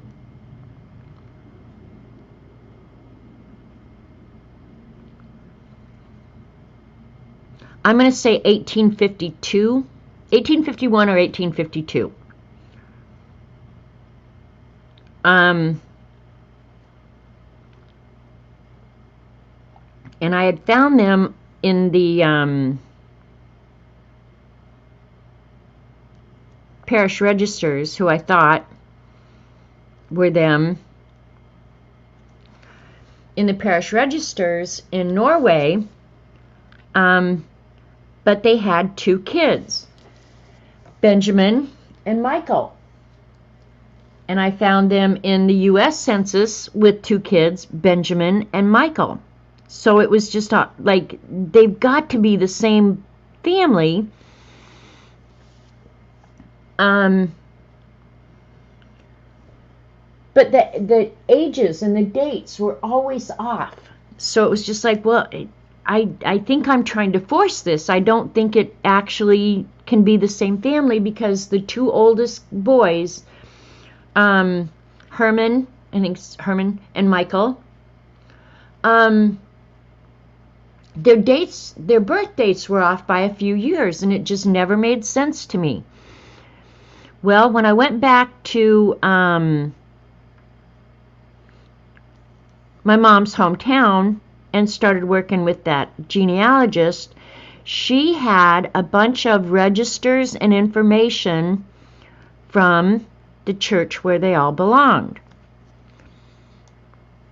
And I was able to find confirmations for Michael and all of his siblings. And so I knew these were the right people. But I could not get it through my head about why always in the censuses or any time I ever found these other people that the birth dates of the kids were always incorrect. Well, we got into, it was almost like a little informal church newsletter that was written in Norwegian. My cousin, the lady who worked at the Genealogy Center, and I stay in contact with her to this day, we're like second cousins. But anyway, she was able to read Norwegian because she went to Norway and studied. So she could read Norwegian. She read me this, they had just gobs and gobs of these newsletters that people wrote to send back to their family in Norway, right? These two people immigrated in 1851 or 1852. They left Norway with 2 sons. And I'd have to look up the name of the oldest son. I think it's Herman. And Michael. Those 2 children, and there was a little article about it, died on the trip from Norway to America. They turned around and they ended up having 5 children. But the first 2 that they had when they got to America were male, and they named them after the 2 boys that had died on the trip from Norway. So that's why I kept finding these people with the same names with children of different ages. They actually named the first 2 boys after the 2 that they had lost. And talk about a genealogist's nightmare. Oh my God, that drove me crazy. But the crazy thing is, if I hadn't gone back to my mom's hometown, I never could have learned that story, because it took my cousin reading the Norwegian, well, knowing where to look first, that which church they belonged to and where the newsletters, you know, were on microfilm, and her being able to pull it up and read it to me and then translate it. She was so good. She translated so much stuff for me. I think the week that I was there, she did nothing but search for my family. And of course, the parts of our family where we connected, she had done massive amounts of work on that, so I was able to get that from her. But we're friends on Facebook.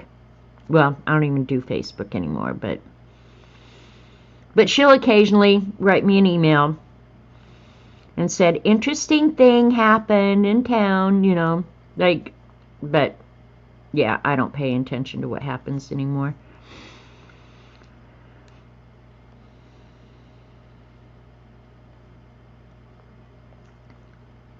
And I can write a little bit bigger now.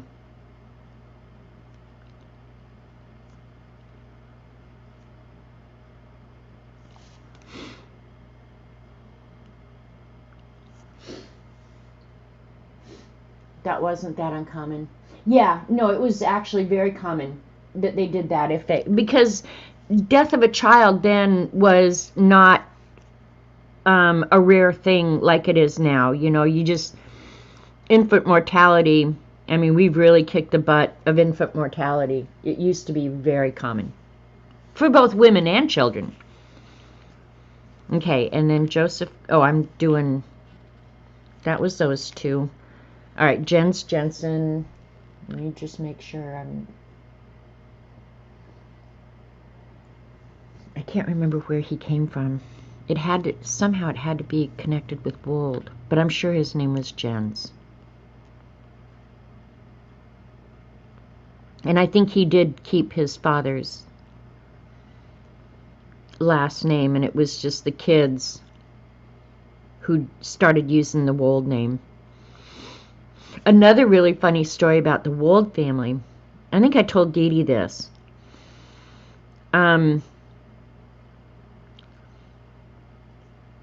because these were the Norwegians in that same box of photos from when I showed you guys earlier that are on my wall. There were some photos in that box, because it was a big box of old photos, but there were some in there that I couldn't identify, right? So I got online and I met another cousin who shared the Wold family line. So I scanned the pictures and sent them out, and to see if she knew any of them. Well, there was one of, I called him Good Looking Man. And when my cousin got it, she said, I have that same picture. Like, and I can see why the parents, he was a young man. I would say he would have been early 20s, maybe. Very good looking man. Mustache. Movie star handsome.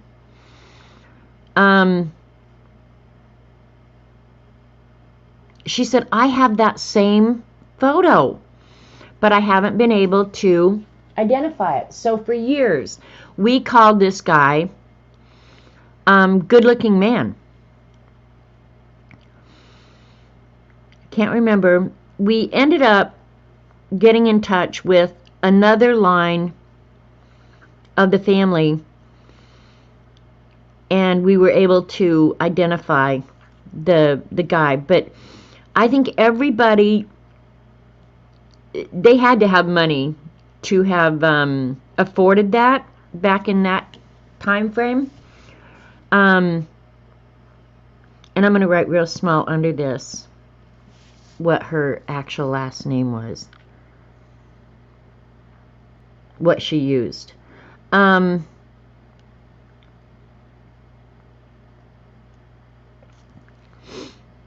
honestly, we had so much fun trying to figure out who the good-looking man was.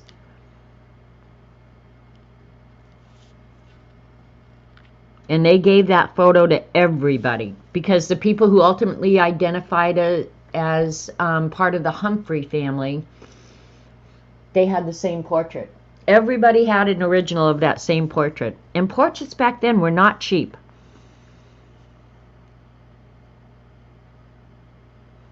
Come to find out, they actually had a general store up in Minnesota. And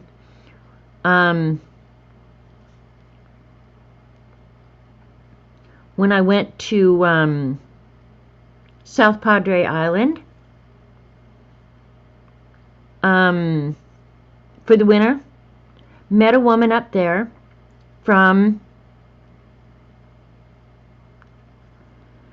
Minnesota, exact same town where they had the general store, and I told her that I was who I was related to. She knew all about them. It's a small world, you guys.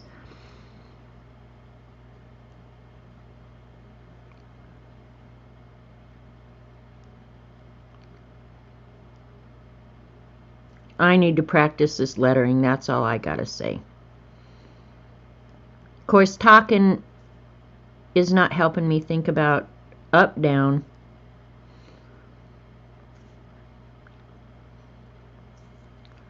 And Quinnell has 2 L's, I'm almost sure.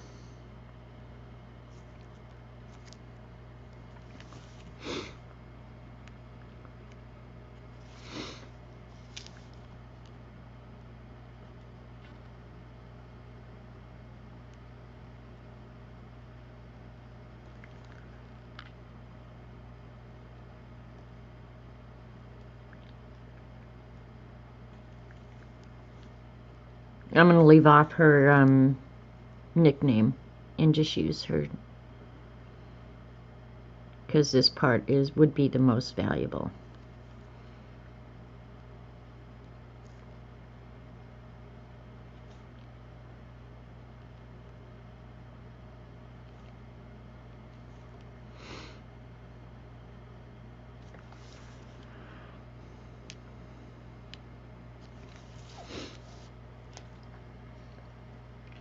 Alright, I'm going to go back and do some of the leaves darker. So we'll do the My mother's family we'll do in a darker green so we can follow. Just one more visual.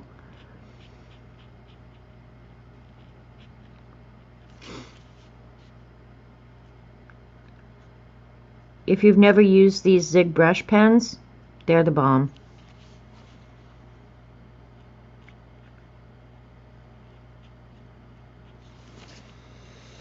Alright, so we'll use color to differentiate between the two families.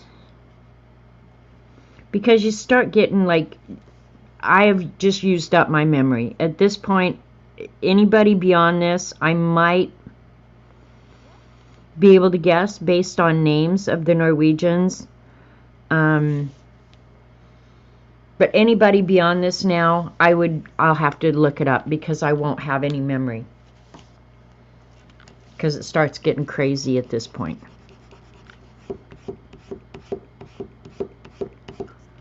Because it's growing exponential. But I'm about done anyway.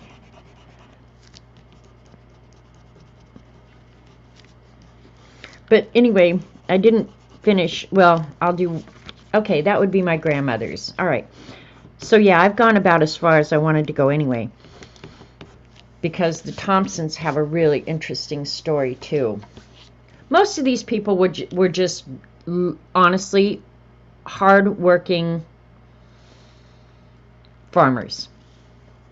Some of them merchants, and then I think as travel got to be easier, you started seeing traveling salesmen and stuff like that. But you have to remember, these people in the 1850s and whatnot, if they had a wagon and a horse, they were wealthy. Most of these people, if they were going somewhere, they were on foot. They were walking. They might have a mule, they might have a horse, but most of these people literally had nothing. There was like a community horse and wagon. Or your neighbor might have one and you might be able to hitch a ride. But things really changed when transportation became less of an issue. And I find this stuff fascinating. You probably, of course, anybody who doesn't like it has already left, and that's fine too. Yeah, your life's too short to be watching something that you don't enjoy or listening to something that's not interesting. But I find this fascinating. I think it was my husband who got me interested in migration of people. Prehistoric, you know, like how did people get where they are, you know? I find it incredibly fascinating. I find language fascinating as well. So, it's probably why I'm not a good date.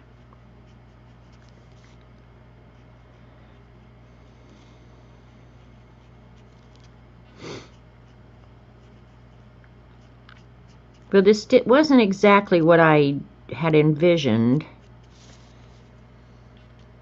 because it won't make sense to anybody but me. So I'm going to have to come up with a way of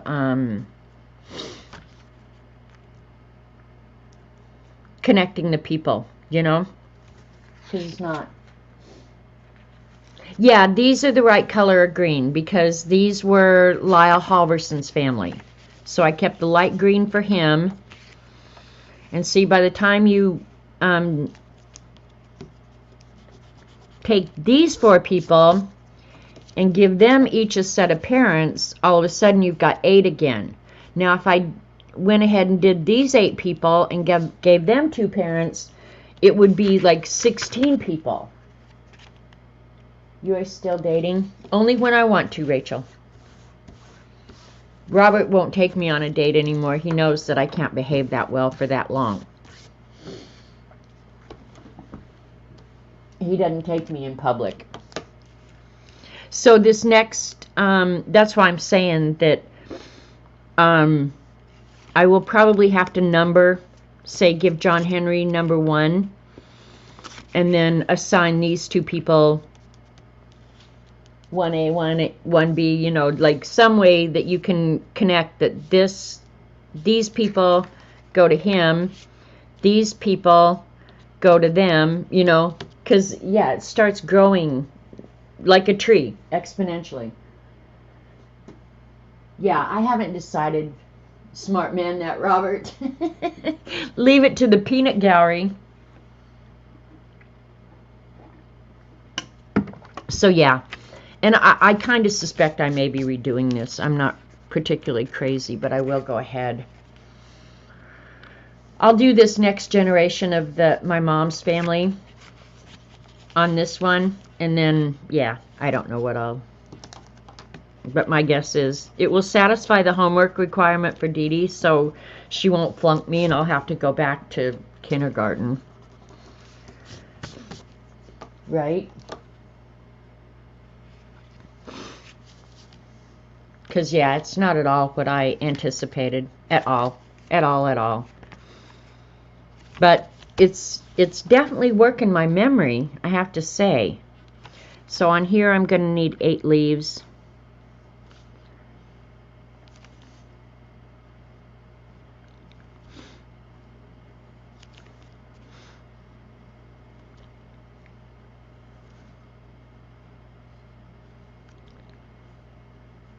And this side of the family, even though, like, my grandmother, Merle, she lived to be 103. She spent the majority of her life a widow, living alone. She wouldn't move to Colorado to be close to us. She had tons of us grandchildren, right? She was not leaving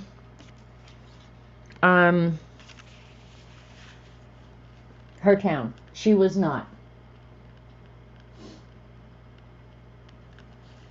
All right, so this one is Joseph Coleman. Joseph Coleman was born in Kentucky. His father was the immigrant, and his name was also Joseph Coleman. I suspect Coleman was spelled different. They spelled it Coleman. I suspect it was probably spelled Kohl. Supposedly he was the horse guy, but names, and who knows what his father did, but a lot of times names in Germany were assigned by occupation. So his father could have been a coal salesman, a coal miner, of actual coal, because that's not uncommonly how names were assigned back then. Okay, Fanny Thompson, her mother's name was also Fanny. Her name was David, let me see, Joseph Coleman, and Sophia Corbin is the name that has to go here. And that's the one, I don't know if it's Corban or Bin, it could be either. Fanny Thompson, her father was David Thompson, and that's the really interesting story. There were 13 children in that family. He immigrated, I think it was also the 18, no, I'm thinking here for a minute. No, it was the Knights and the Normans who came in the 1700s. The Thompsons came in the 1800s. 1823. I just remembered the story, the date on the story, because I looked it up.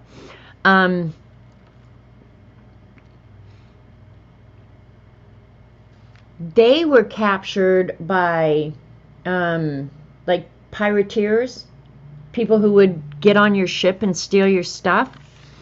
And they ended up, and it cost money, of course, to get on these ships. It wasn't free.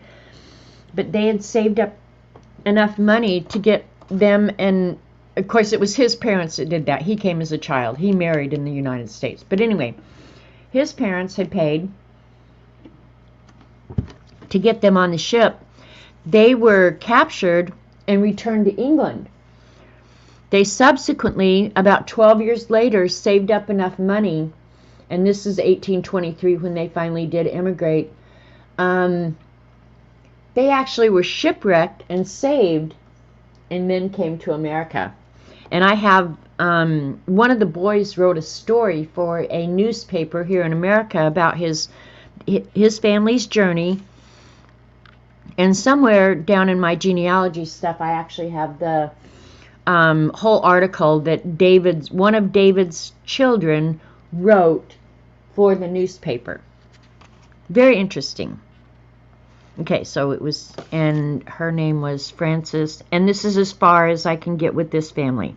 Not David, well, David Thompson too, but Frances Spriggle. And I've gone back and forth on whether or not that is her name, but that's the name that's on her headstone. Your cousin was a Coleman from Vermont. None of my family got that far north. They were in Virginia, Pennsylvania, Ohio, Kentucky, and Iowa. All right, so that's the Thompsons. Okay, John Wilbur Knight. His father was Benjamin. Benjamin's parents died when he was very young, and he was raised by his grandparents and separated from all of his siblings. And he had a huge plantation in, I think it was Virginia. But he's Benjamin Knight. And his wife's name was Priscilla. Priscilla Jackson. I can't believe that my brain is pulling some of this stuff out. Lucy Alice Norman. Her father's name was Nicholas Venn. But I'd have to look up her mother, I think. Nicholas Venn. Okay, and that is the wrong, yep, I'm wrong here. That was Editha Hamilton.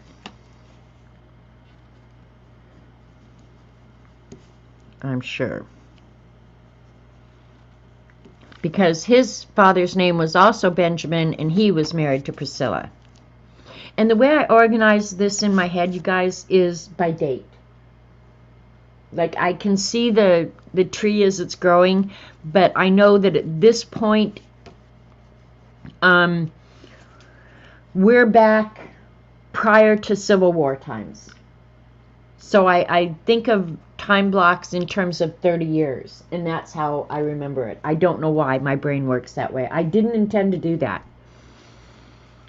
Okay, Nicholas was Mary Ann Taylor, I think. I'm pretty sure. Let me think about it.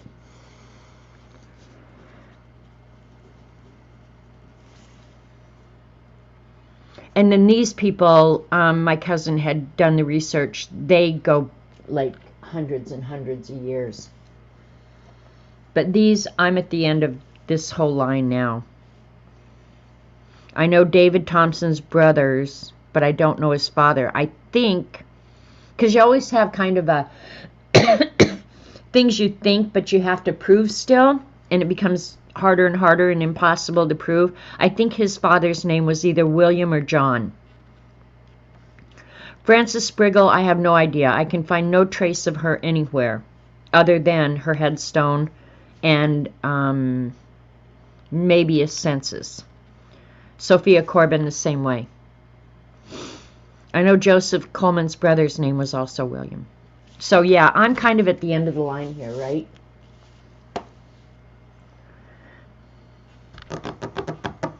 All right, let's write these and then call it a day.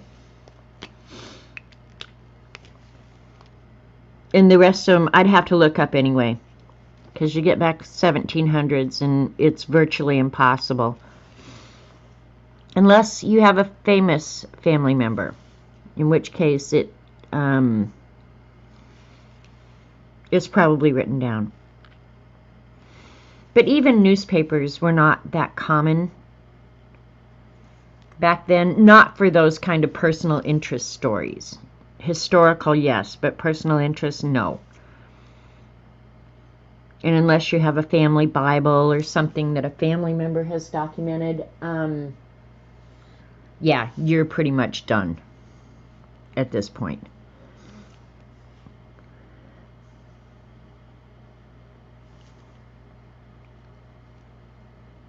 I'm glad I've got to practice the writing, though.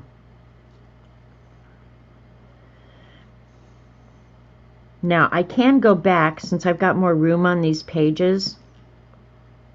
I can go back and add immigration years, Joseph Coleman, somewhere near him. It's an AN.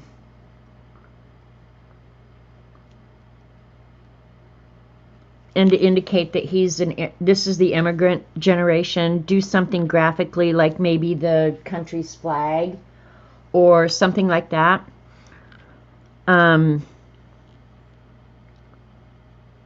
So I think there's other things, and now that I've kind of seen it written out, I think other ideas will pop into my head. See, I'm going to write Corbin in here, but I'm not sure which is the correct spelling. My mother wrote it Corban, so I'm going to go with that. But I've never been able to confirm.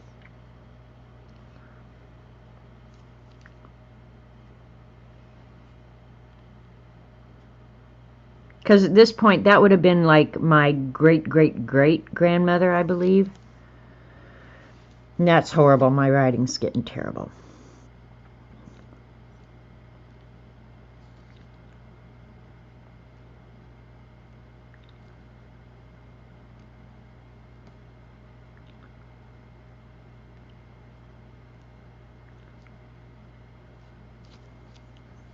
But the shipwreck story is really interesting. And if somebody had told me that, I probably would have not believed it. But when I could absolutely confirm that it was the right family, and I found that article written by one of the brothers, that day was fun, because that was just like a really, really good find, right? And if you've ever been interested in doing something like this, you'd find stuff about your families as well. Yeah, see, there's Mayflower ancestors in my stepdad's family. So daughters of the Revolution and stuff like that. Yep, all that stuff. And I've never looked into these people. Is this last week's homework from Dede? Yes, Julie, it's not this last week's. It's the week before. The week of find something that you want to know more about. I know an awful lot, but there's always more that I want to know. And that's why this weekend, Saturday, I acted like my old self and sat on the computer all day looking through FamilySearch.org.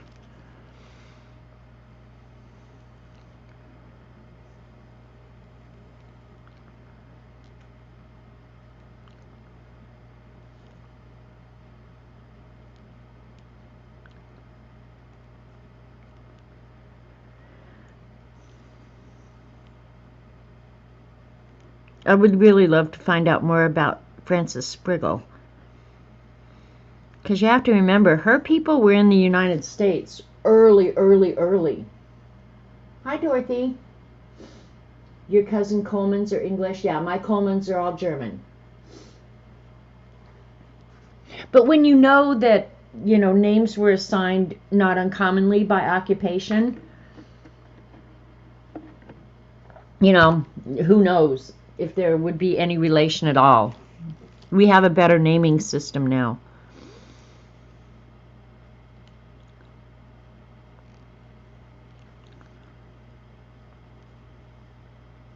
I still find it fascinating, though.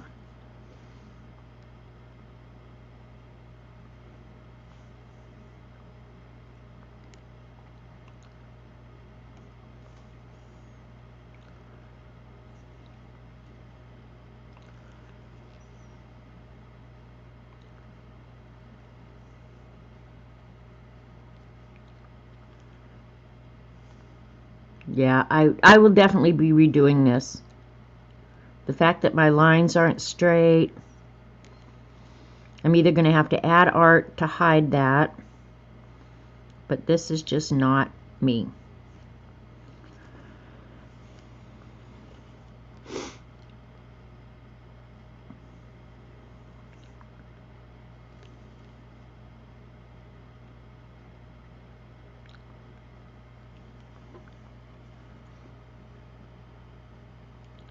And I don't know anything about, I don't know much about the Knights, because my mother's cousin, and I knew her, my mother's cousin did all this. Her father was also Benjamin Knight. He was a medical doctor. He was the one that had the cabin in Colorado. She did all of this. I mean, she traveled and went to their homes in Europe, but these people were all European. English.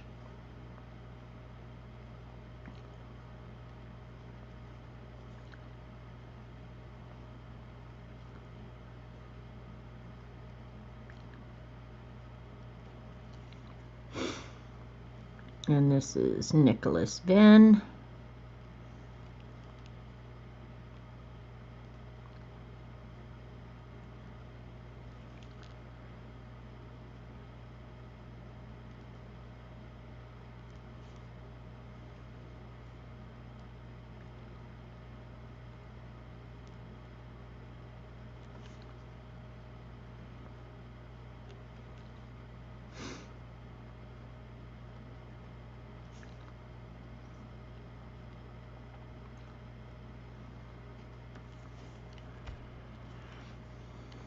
And last is Marianne Taylor.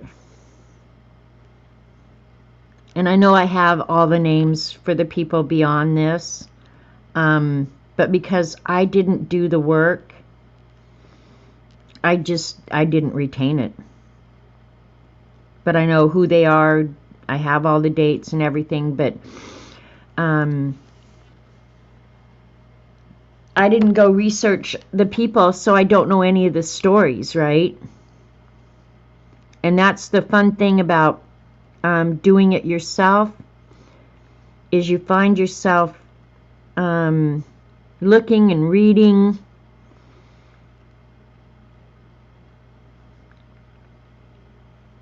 and finding out the fun stories. That was a big old goof. Oh well, it's all right.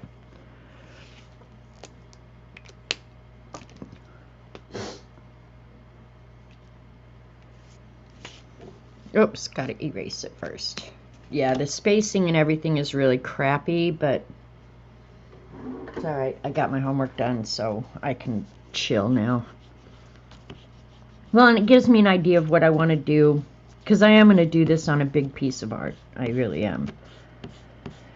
Goes back in my Society of Idea Collector book for another future project.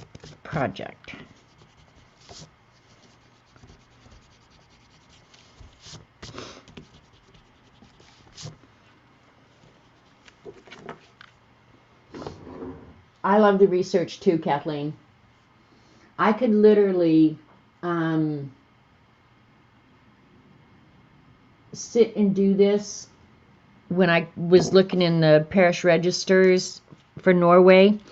I could sit literally for 12 hours. Get up long enough to get more coffee and maybe use the restroom. But honestly, I could sit still for 12 hours doing this. Never move. I don't like that R.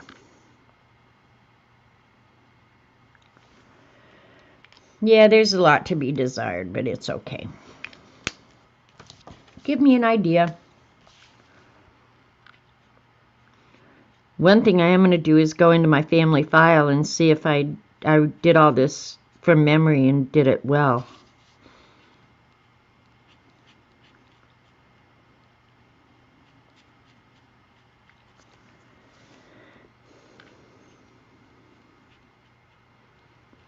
Because at this point, let me look at the names that I probably could go further with.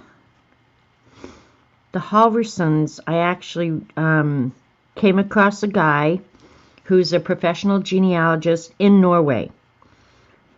And so he probably just knows more than somebody sitting in the middle of nowhere America knows. Probably knows regional names or regional farms or, you know. But he got my Halvorson line all the way back to the 1500s. I mean, it's just generation after generation. But see, it's not fun just to go and copy somebody else's research. He did have a picture of the Halvorson farm, though. So let's see how much further I could go.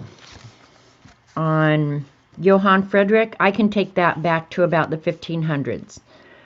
Her line, Inger Anna Loningdahl, I think I could go probably 2 more generations on her. This one I go back quite far. I don't know why I worked so hard on this one, but I did. Probably because it was so hard for me to originally find Oline, what her name was. This one I've got quite far back. The Ellingsdotter. The Jens Jensen, I didn't get that one quite so far.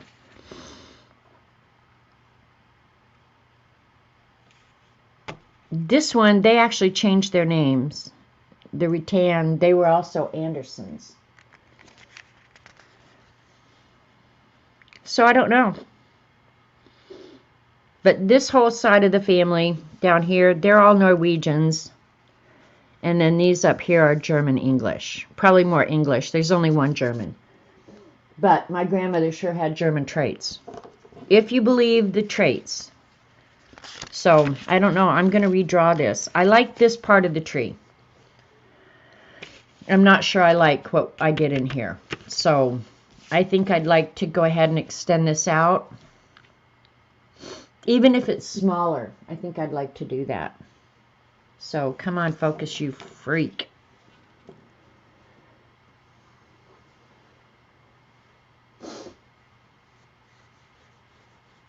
When lockdown started, that was what you did all day. That was some great days, Kathleen. Because it's so much fun when you find something, right? Yeah, Taylor is what, like the 6th most common name in America? Which is not uncommon too, because Taylor probably came from an occupation. We've changed the spelling, but Taylor was probably an actual tailor in real life, you know. Oh, you wouldn't give up, Julia. You know, occasionally you would find just a nugget of information, just enough to keep you working. So I appreciate you guys being here and putting up with my crazy self. Yeah, when I finish the piece of work using this style format, I like this one better. I wish I'd done it more like I intended. Because this I like. I like this a lot.